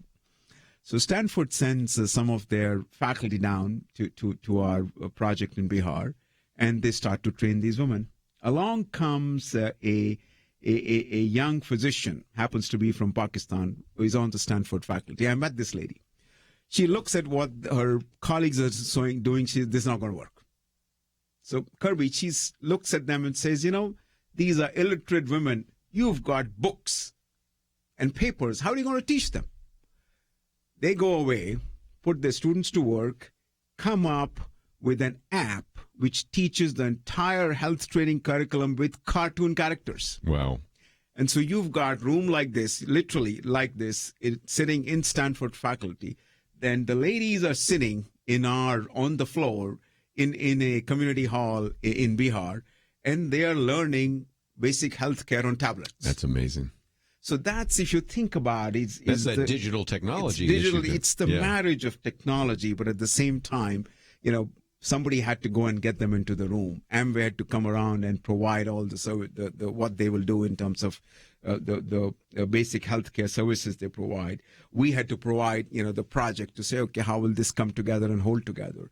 But at the bottom of all that, and to your point earlier, is all this is our donors and supporters. That's People amazing. who stand with us, who say, well, I want to see this done. What I can tell you is it makes a life and death difference in the lives of, the people that they serve. And frankly, for these women now, the 4,000 women, they can stand tall in the community.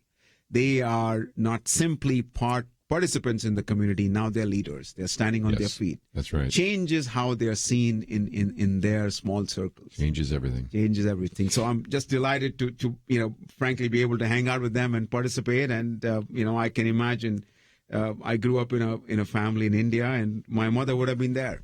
Yes. Yeah. Well, let's talk about how people can get involved. We've only got about a minute or two left, and I want everybody to find out more about Opportunity International. Again, we have the video, which I would encourage everybody to watch. That gives you a little bit of an idea, and pass it on.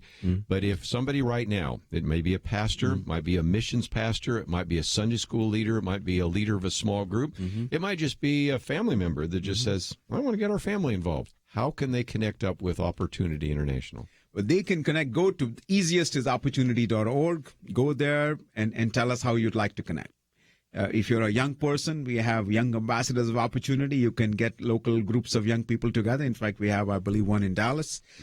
And those people actually travel together. They go to our projects in Tanzania. They go to our projects in Delhi and work there as volunteers. If you want to visit on an insight trip, sign up for an insight trip. If you are on a personal travel, tell us. We'll take you to the project. But most of all, get involved. And the reason I say that is the little loaves of fishes that we show up with, Kerby, God uses them and multiplies them and feeds the 5,000. So that's what is happening here. We are not solving economic poverty by ourselves. Yes. We are showing up just like that with the loaves of fishes. But we got to show up. Yes. Henry, I found that when we show up, we think we're ministering to them, but it's a ministry to us too, isn't it? It absolutely is, Kerby. We can sit here and talk about what the work we do, but when you meet a client, a woman who in the past would not look you straight in the eye, particularly since you are a foreigner and you are a different color, gives you a firm handshake, looks at you straight in the eye, and she goes, "Thank you, sir, but I paid you back." Wow. Again, Opportunity International, just go to opportunity.org. I appreciate both of you giving us an hour out of your day to share a little bit more about that vision. So thank you for joining us today. Thank you, Kerby. Thank you, Kerby, and thank you to your listeners for listening. And do visit opportunity.org.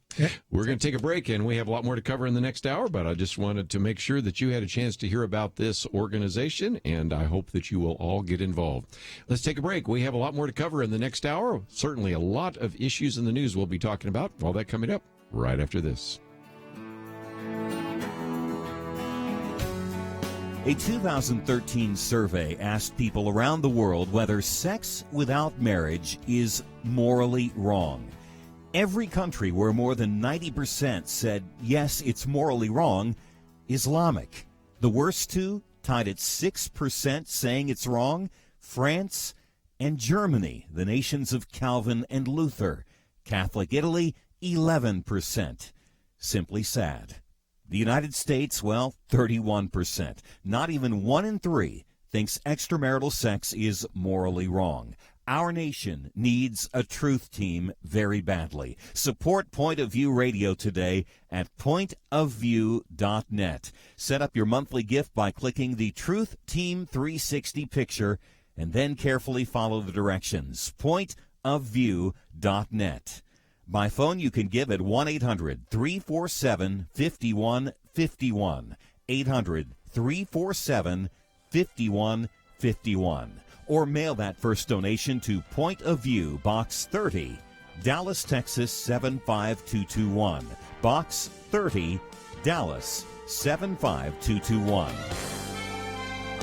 Point of View will continue after this.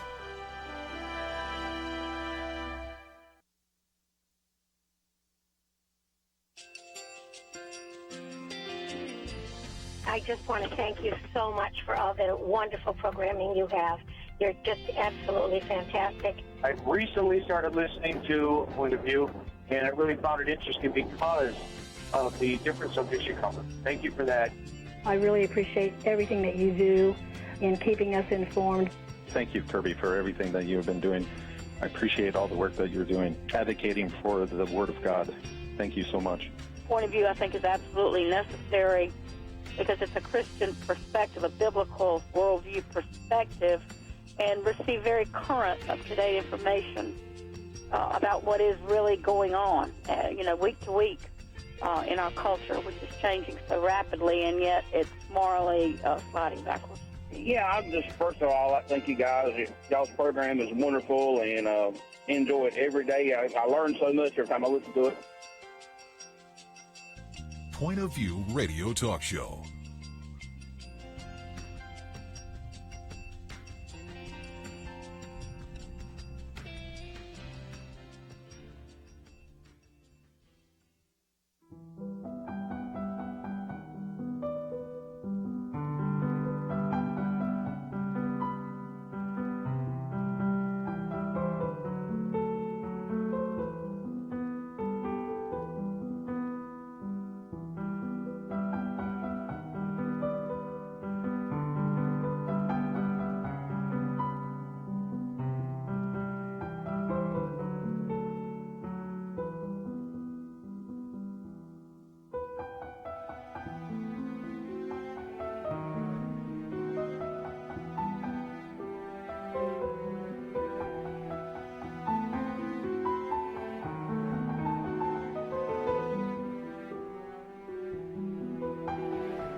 Hi, this is Kerby Anderson. You know, each day we take on the tough issues and provide a biblical perspective to them. The topics we cover are wide-ranging. Apologetics, theology, prophecy, creation and evolution, intelligent design, marriage, family, child-rearing, the millennial generation, trends in society, politics, economics, business, religious liberty, the Constitution, public policy, foreign policy, military policy, tensions in the Middle East, abortion, homosexuality, pornography, sexual ethics, media, technology, history, and America's godly heritage. We talk about anything that affects your faith, your family, or your freedom. So don't go anywhere, because Point of View continues right now.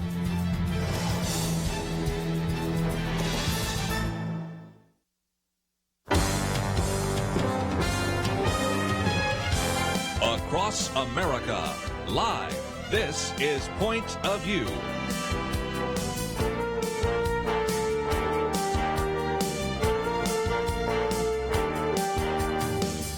And now, Kerby Anderson. Thank you for joining me. This hour we're going to look at a number of issues in the news. In just a few minutes, I'll be talking with Curtis Houck with NewsBusters.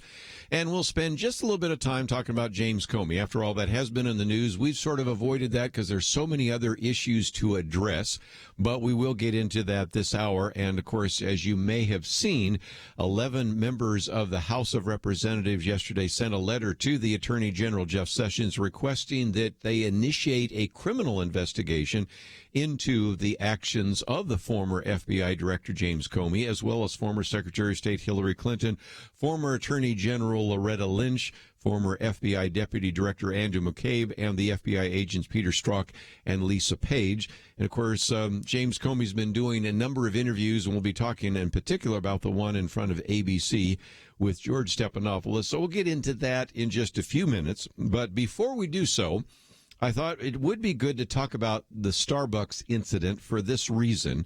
One of the articles we've posted here by our friend David French, who's been in studio with us recently, is what he calls the dark side of the Starbucks stand down.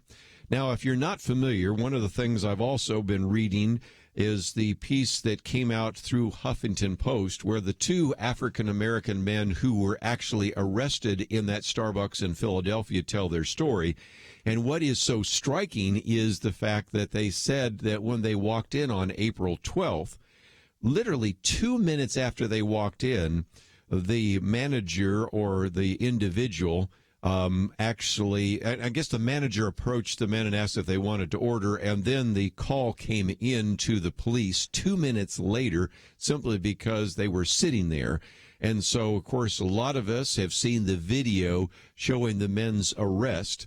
And so that, of course, I think illustrates why Starbucks has reacted. But I think what I want to do in the short amount of time I have with you is to talk about how there is pretty good evidence to suggest that the reaction from Starbucks may do more harm than good. And that's why we've posted this piece by David French.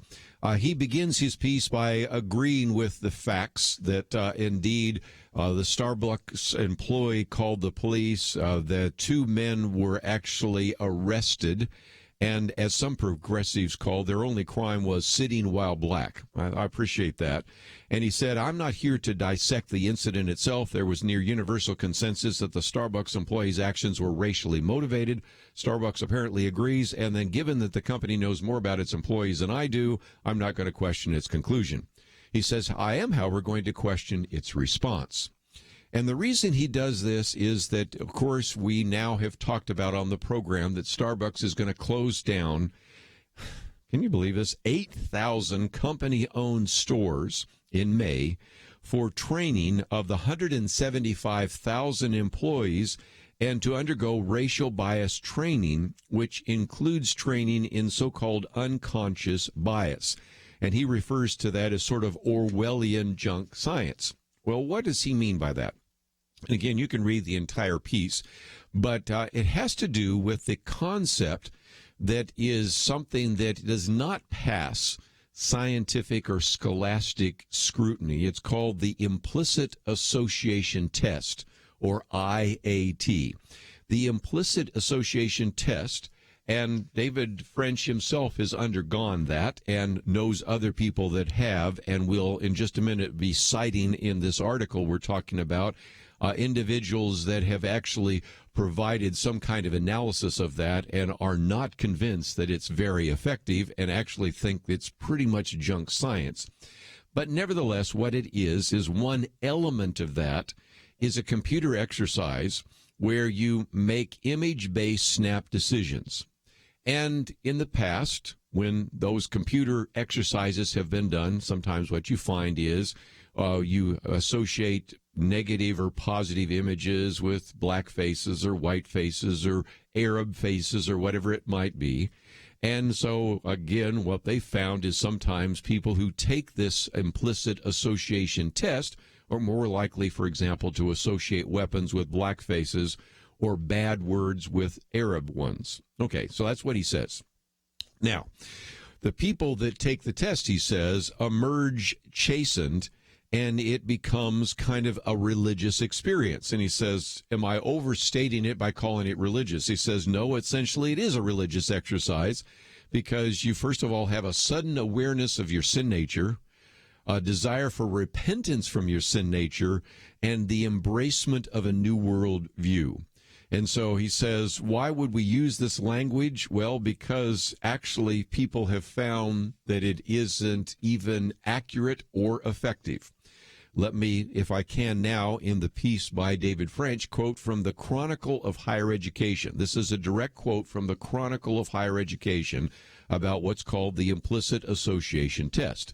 They said, quote, the correlation between implicit bias and discriminatory behavior appears weaker than previously thought. They also include that there is very little evidence that changes in implicit bias have anything to do with changes in a person's behavior. These findings, they write, produce a challenge for this area of research. David French says, you don't say. Then he goes on to quote from Jesse Singal, writing in The Cut. And this is what Jesse says, quote, a pile of scholastic work, some of it published in top psychology journals, and most of it ignored by the media, suggests that the IAT, that again is the implicit association test, falls far short of the quality control standards normally expected of psychological instruments. The IAT, this research suggests, is a noisy, unreliable measure that correlates far too weakly with any real-world outcomes to be used to predict individuals' behavior. Even the test creators have now admitted as such. And so, again, it's a poor predictor of behavior. It's unreliable. And then, as Heather McDonald has suggested in an article that appeared in the Wall Street Journal, and Heather McDonald's been on the program with us as well, she says a person's IAT score can vary significantly each time he takes the test, undercutting its reliability as a psychological instrument. And David French says, I've taken the test, and you know what? Mine varies from bigoted to certainly primarily the other extreme, depending on the time of day or the placement of the images. And so one of the concerns that he raises is that this is an attempt to address this issue of implicit bias. But the harsh reality is that it's unreliable. And you might be saying, well, I feel sorry for those 8,000 employees that are with Starbucks, but it doesn't affect me. Oh, you don't think so? If this it becomes standard behavior for Starbucks, and you work for a company, and all of a sudden one day they call you in and say, I want you to look at this computer screen and look at these images, you can see that what started at Starbucks comes to your company, your business, your place of employment. It's something to pay attention to, and that's why I wanted to post it today. Starbucks is in the news, but I think the attempt to try to solve the problem may be worse than the problem itself, and certainly is going to cause a lot of people to feel guilty about something that maybe isn't even accurate. But you'd like to know. It's all available on our website, pointofview.net. We come back, we'll talk about James Comey. All that coming up right after this.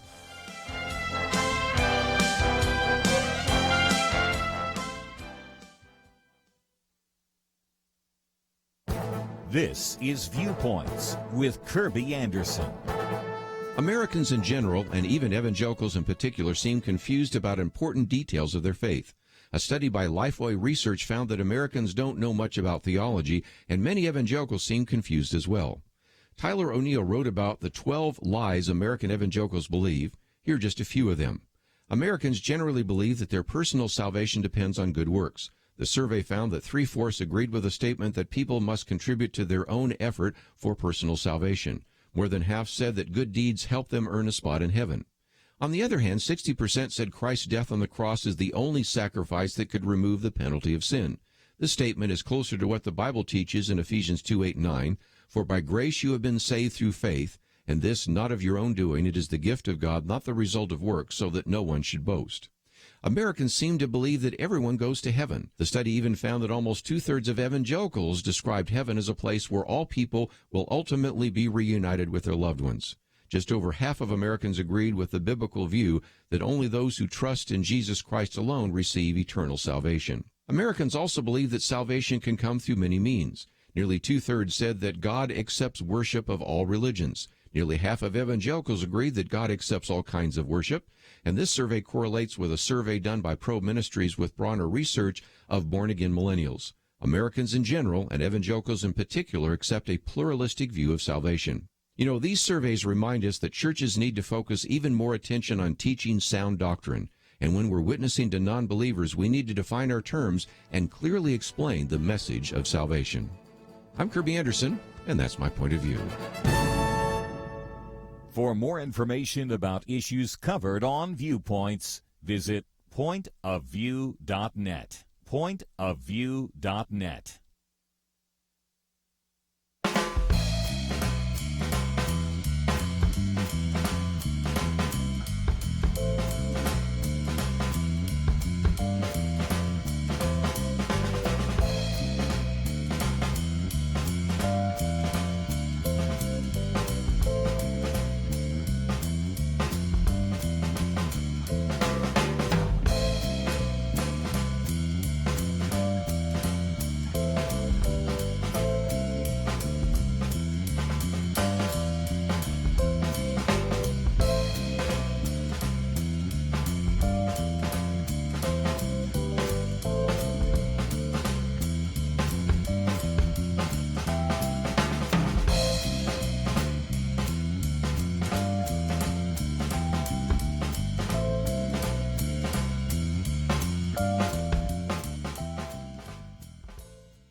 Point of View, Truth Team 360. The future is now. Hi, this is June Hunt from Hope for the Heart. Kerby and his guests are biblically based, and they bring a conservative voice to today's issues. I want to encourage you to honor this ministry with a special financial gift. You can do that at pointofview.net. That's pointofview.net. And Kerby, I thank God for your ministry. You are needed in our world because truth is needed in our hearts. Point of View, Truth Team 360. The future is now. Again, as I mentioned just a minute ago, you have House Republicans sent a letter to the Attorney General Jeff Sessions requesting that they initiate a criminal investigation into former FBI Director James Comey, former Secretary of State Hillary Clinton, former Attorney General Loretta Lynch, former FBI Deputy Director, that is, Andrew McCabe, and FBI agents Peter Strzok and Lisa Page for potential violations of federal statutes. So that's in the background, but as all of you are well aware, James Comey has been traveling around doing lots of interviews, promoting his book. And so I wanted to give you a chance to interact on that with a guest that we bring to the microphone, and that is Curtis Houck, who is, again, the managing editor of NewsBusters. After almost 2 years as the news analyst at the Media Research Center, he's been working in that regard.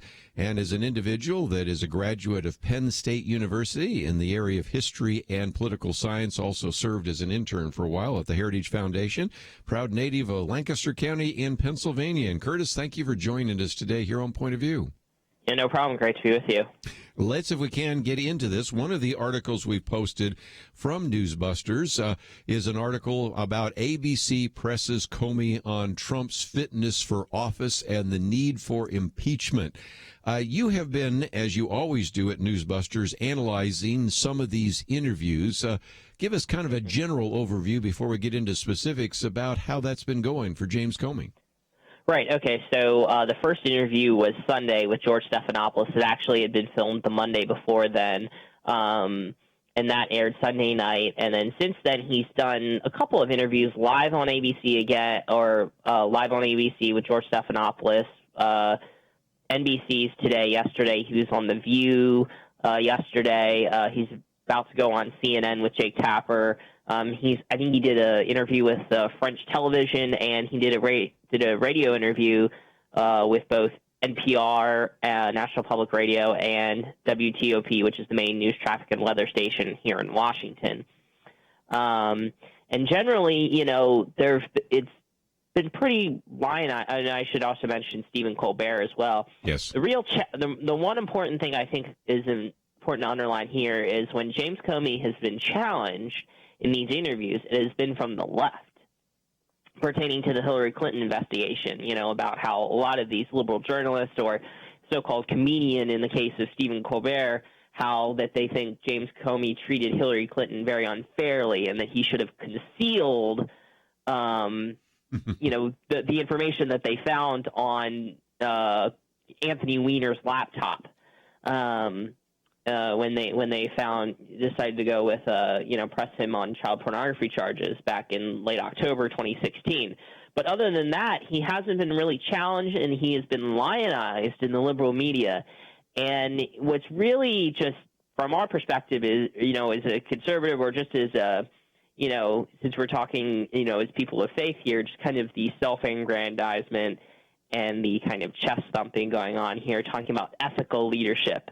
And, I'm hoping to start a dialogue, and trying to put up an example of what is an ethical leader here. When really what's going on is trying to sell books, become famous. There's talk of him selling his story to, Hollywood to be able to make into, a film or a TV series of some sort. And it's really kind of eye-rolling, I guess. That's really the only way that you can put it. Well, and you mentioned just a minute ago this whole question about whether he should or should not have revealed that we're doing some investigation on the laptop of Anthony Weiner and whether that hurt Hillary Clinton. But I thought it was even striking, Curtis, that he said, well, I felt like in light of the polls and in light of the circumstances, that would be fine. In other words, it told me that instead of being an FBI director who says, I'm going to release information, whether it's in the midst of an election or not, whether I think the person I support is going to win or not, I'm just going to do the right thing. It told me something that I don't think he really intended to reveal, and that is I was actually convinced that Hillary's going to win, and so I didn't see that it would be even harmful. And we don't expect our FBI directors or people in the Justice Department to make those kind of calculations. True? Yeah, exactly. What's really interesting is he kind of hides behind the fact that he was nonpartisan by the fact that he didn't vote, because he was the FBI director, that he didn't show up and vote, which I think is obviously pretty ludicrous when you take into account the point that, just because you don't vote doesn't mean you don't have opinions. And what really, I think, gave away the store here about his political leanings is when he talked in George Stephanopoulos interviewed his wife, talking about how his wife and his daughters were enthusiastic supporters of Hillary Clinton, and they participated again, enthusiastically in the Women's March the day after the inauguration. And he talked about basically how proud he was. And he talked about, as, kind of it's a great marriage, that he and his wife, it's a partnership in terms of what it was like once he was fired and the decision to write this book. He talks about his wife's influence, and his wife has these strong left political leanings about how crushed she was that Hillary Clinton was not elected president.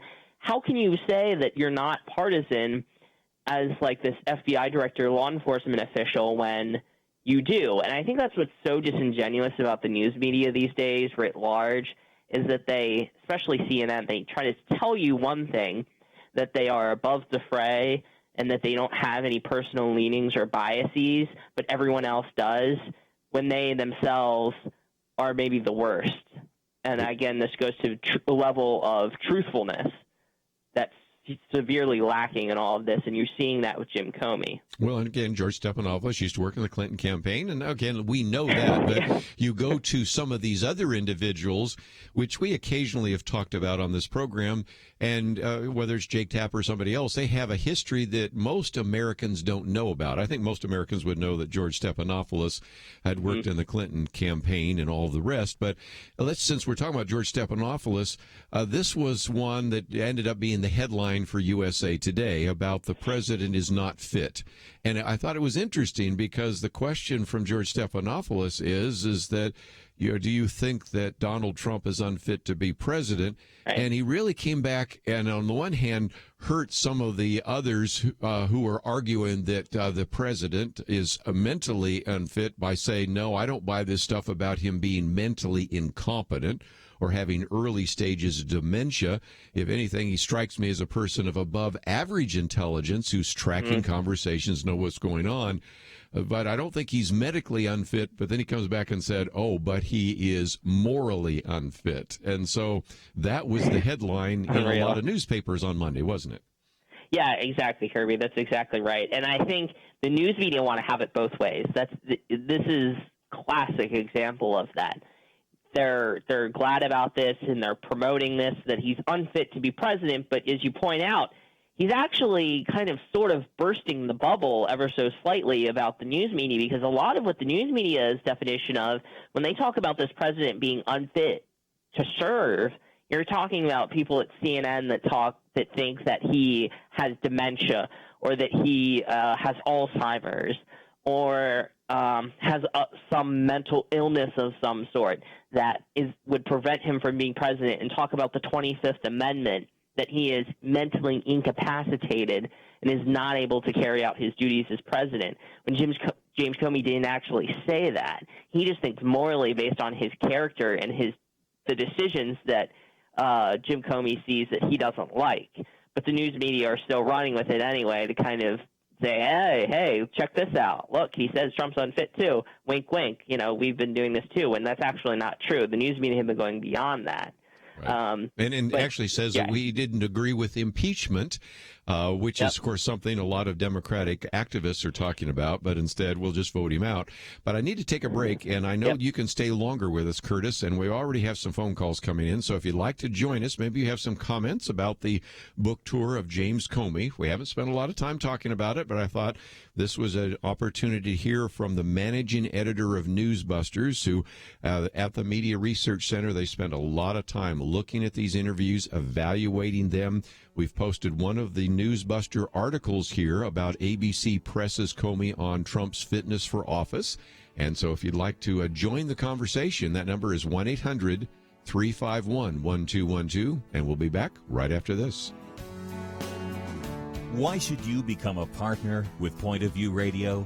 Because for decades, this team has made a significant difference in lives and communities across the nation. Because America is dying for lack of biblical wisdom about life and culture. You should give because your gift will make possible cutting-edge information on issues that matter, information you won't hear anywhere else. Why? Because your gift will change lives, because you'll influence our culture with biblical truth, and because you can make a difference for the future.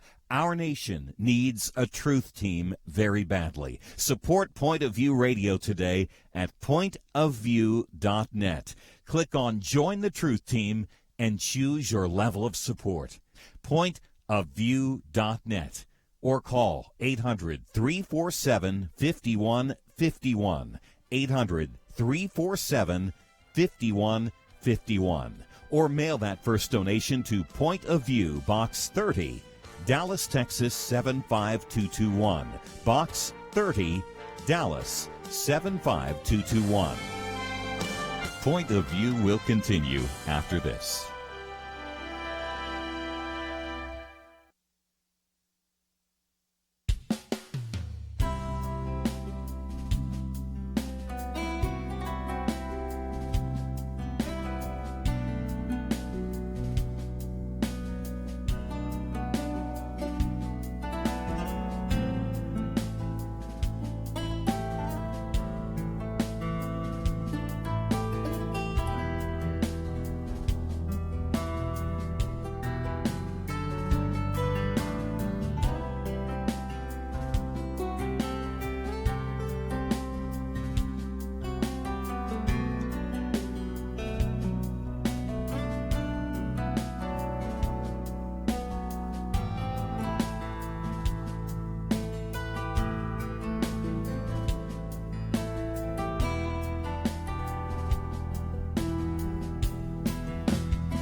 You are listening to Point of View.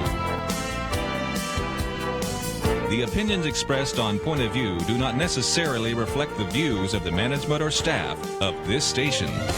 And now, here again is Kerby Anderson. If you'd like to join a conversation, we're going to continue our conversation with Curtis Houck for just a few more minutes as we are talking about what is happening today with James Comey and his book tour.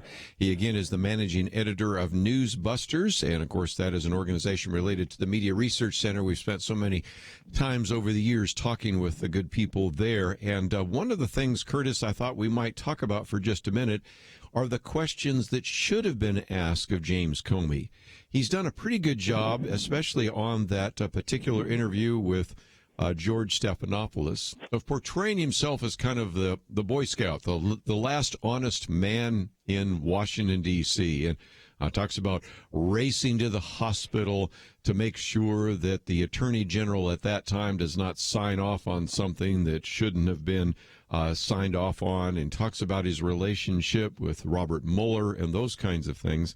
It does seem to me that there should have been some questions asked about his relationship, about his dealings, about his affinities, because after all, if there was a conservative wandering around and going to these various talk shows, don't you know that those questions about connections and affiliations probably would have been brought up?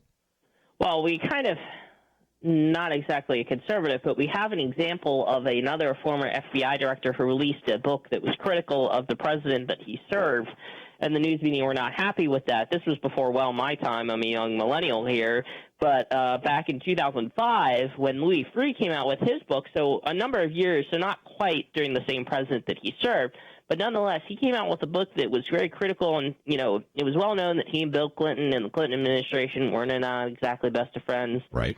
They were not hanging out on weekends. So he did an interview on 60 Minutes, a very similar, very, like, kind of primetime level interview, and he was scathing, you know, the way he was treated. We kind of looked at that at NewsBusters, and just kind of as a comparison. And, you know, I think your point about his dealings and his kind of level of partisanship, you know, that's one thing. And what was interesting was one of the interviews that he gave to the local Washington News Traffic and Weather station.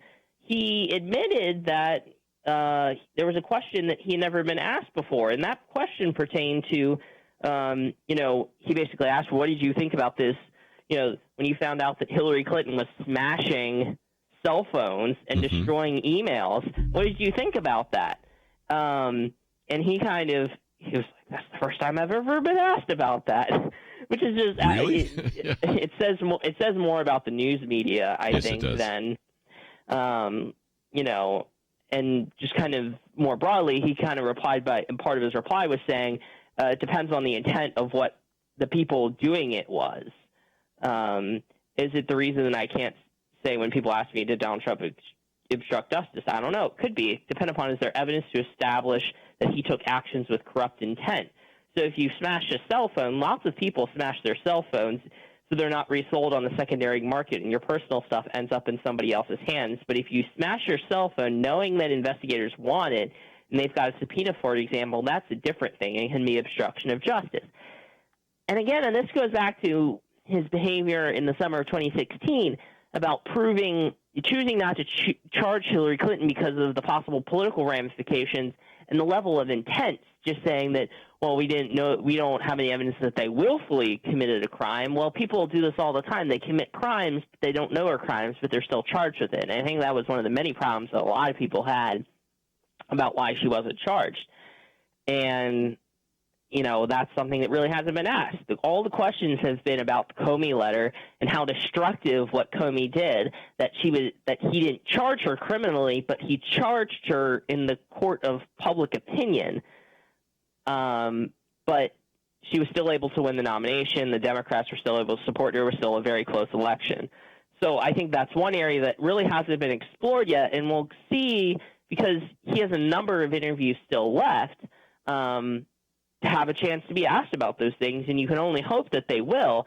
And the news today that Andrew McCabe, his less than truthfulness with his superiors in the Inspector General in regards to interactions with the news media, has been referred to the U.S. Attorney's Office in D.C. for criminal investigation. And that's obviously another thing that you would think should be asked of him, but you never know with this news media. And I think that's really sad that you can't directly say that this question will be asked. Well, and again, that's one of those issues when you ask questions about lying and leaking, and that certainly applies to, I believe, James Comey, certainly applies to Andrew McCabe.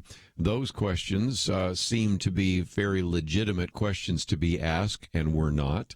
Another one that just relates to something you talked about just a minute ago Why is it that you concluded that you would not prosecute Hillary Clinton when you'd never talked to a prosecutor? And why is it that it seems that you had already decided before you had even interviewed her about that? Those are, I think, pretty legitimate questions that I think most people would ask, don't you think? Right, absolutely. And, he sort of has touched on that part a little bit. I can't recall which interview, but he had said that at the heart of it, if you're investigating a crime, like on a show or something like that, if you don't, know by you should be able to kind of pick up on what's going to happen before the end of the episode, or before the end of, at least have an idea of where things are going, and that's certainly true. But to basically close the book before interviewing Hillary Clinton, before interviewing the prime suspect, quote unquote, for lack of a better term, that.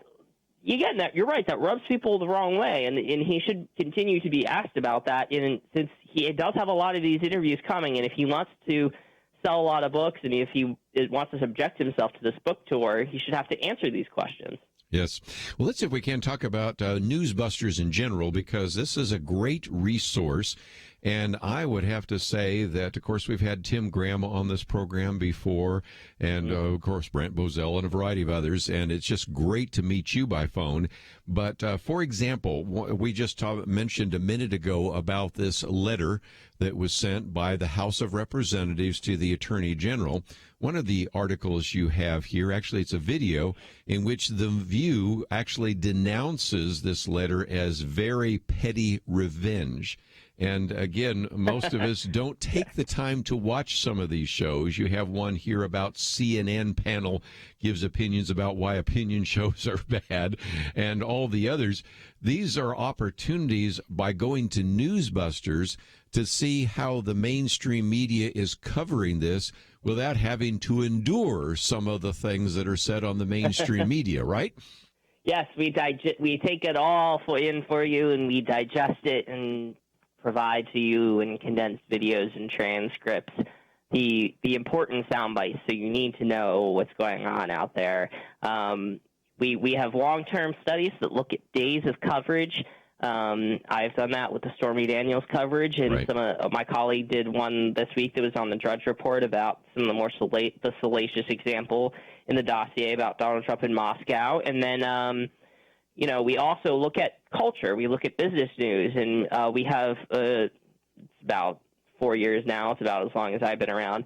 A Hispanic arm that looks at Hispanic media and the bias that goes on there, which is really, I think, something that has been really was neglected for a long time.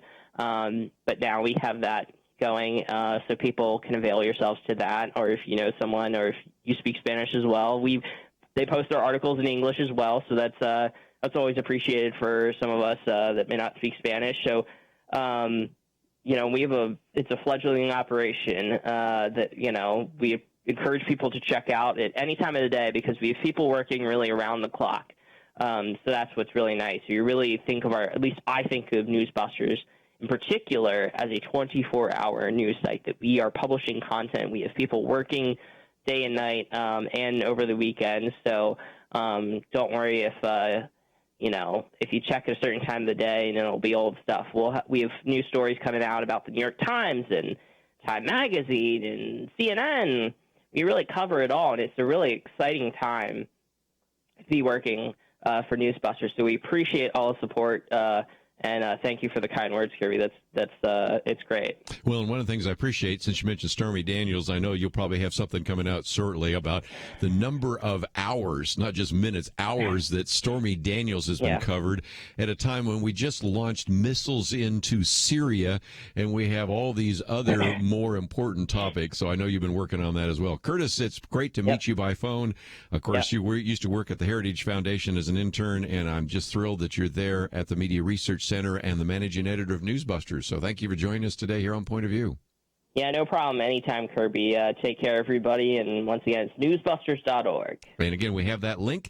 And one of the articles here is about the ABC interview with James Comey. So that's one that we've posted, so you can read it and maybe even post it on your Facebook page and start a conversation. That's what we're all about. I'll have some concluding comments about a couple of other issues in the news. All that coming up right after this.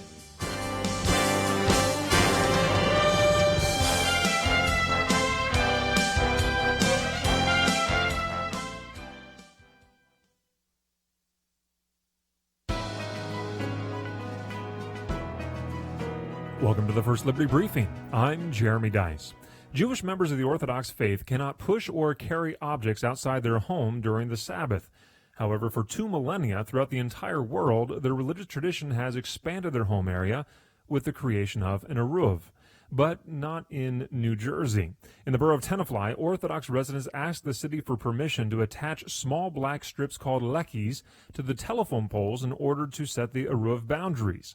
These strips are nearly identical to ordinary ground wires and certainly less noticeable from the holiday displays, signs pointing out directions to local churches, or even house numbers the city permitted on the poles on a case-by-case basis.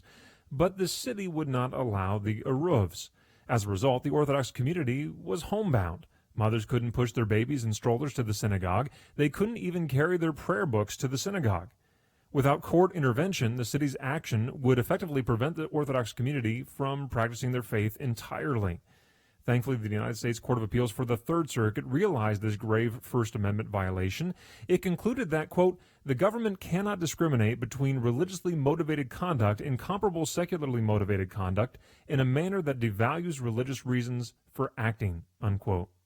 Singling out the religious conduct of one group not only prevents the free exercise of that faith group, it damages everyone's religious liberty. To learn how First Liberty is protecting religious liberty for all Americans, visit firstliberty.org. You can learn how to protect religious freedom in the workplace, public schools, your church, the military, and more by downloading First Liberty's free Religious Liberty Protection Kits at firstliberty.org. That's firstliberty.org. If you want hope for religious freedom, go to firstliberty.org.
Point of View, Truth Team 360.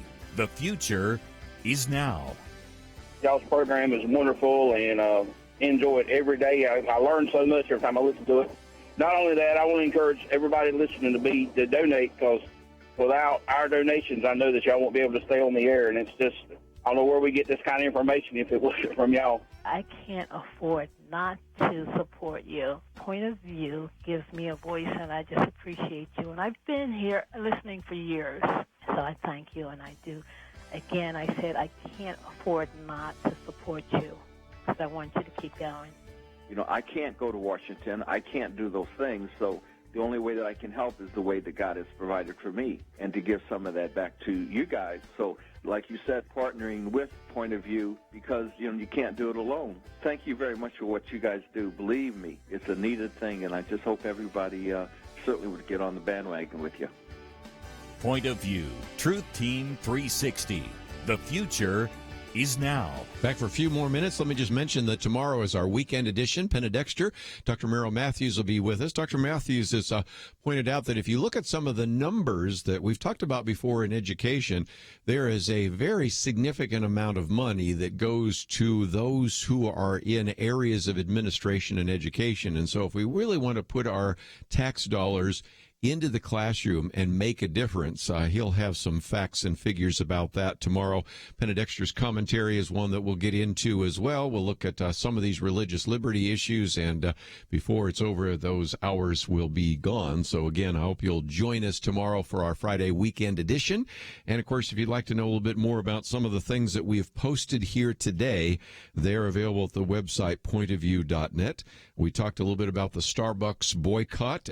James Comey, of course, in the first hour there, we also had the Opportunity International. And let me pick up two other points real quickly. We're out of time almost, but one is yesterday we had a conversation in the first hour with our Millennial Roundtable, which was Chelsea Uman as well as Jonathan Bodner, about the decision that came down on immigration and deportation.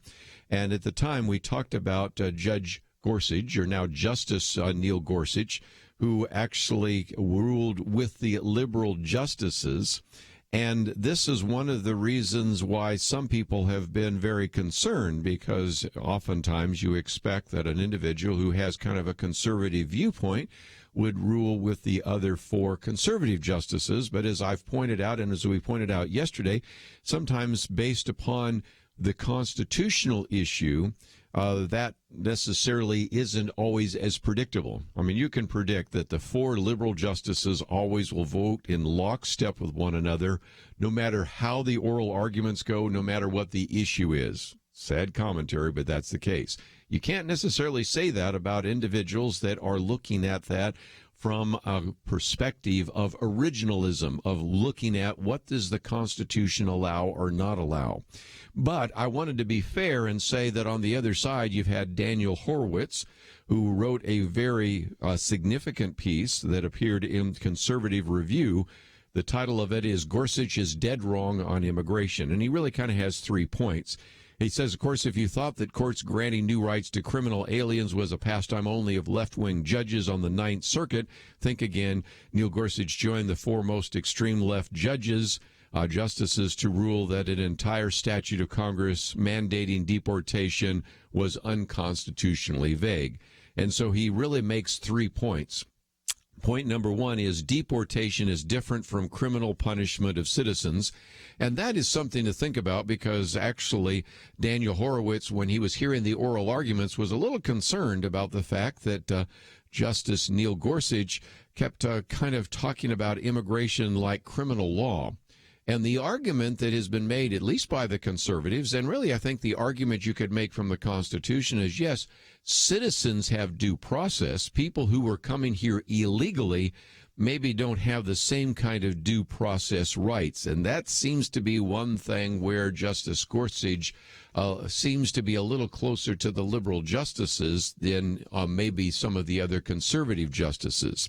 He also goes on to say that the grave consequences of a majority opinion on process for deportations. He's very concerned that now, because this was seen as a vague statute, the natural implication of all of this is it's going to be harder, at least until Congress gets back to maybe clarifying some of that vagueness of making it more difficult to deport people that are here illegally. The particular case had to do with an individual who was here from the Philippines who was guilty of 2 different burglary charges where he did not even contest the case, essentially pled guilty. And so these were some concerns that certainly were raised by Daniel Horowitz. And the third point that he makes is that this is not originalism. He says the reality is that broadly delegated authority to the executive, while sometimes undesirable to conservatives, in almost every domestic policy governing citizens, is highly appropriate and rooted in our history for keeping out undesired immigrants. Congress wants the executive branch to keep out bad guys. We can debate about certain reckless driving habits, but there's certainly no ambiguity about burglars. And so even as the courts were redefining life and marriage and civil rights during the Warren Court era, he says they never dared touch the power of the political branches under immigration. And so he's concerned that this was not an example of originalism. I think Justice Gorsuch would disagree, and if you've read his opinion, I scanned through it last night just to, again, get some perspective on that. I mean, he's quoting from James Madison in the Federalist Papers. He's quoting and having a little bit of an interchange with Clarence Thomas about one of the laws that had to do with aliens. But the net result, and I would agree with this, is that it's going to make it more difficult to deport some of these individuals. And deportation already is sort of backlogged, and we'll see where that goes because of that decision rendered by the Supreme Court. Let me also say that one of the biggest issues that you may want to pay attention to is whether or not we'll have a Secretary of State, because as the Wall Street Journal points out today, Mike Pompeo, who serves right now as our CIA director, and was actually supported by people like Senator Dianne Feinstein and Senator Tim McCain, one from California, one from Virginia, and 12 other Democrats in the previous nomination confirmation hearings, this time might actually be challenged. And so the real question is whether or not we're going to have a possibility that we don't have a Secretary of State. And in this editorial in the Wall Street Journal, they say that defeating a Secretary of State nominee would be extraordinary. George W. Bush's first nominee, Colin Powell, was confirmed by unanimous voice vote. His second, Condoleezza Rice, was confirmed 85-13. If you look under the Obama administration, Hillary Clinton received 2 no votes. John Kerry received 3 no votes. And you have to go back to 1925 before you see anything different, because since 1925, every Secretary of State nominee has been reported out of the Senate Foreign Relations Committee favorably.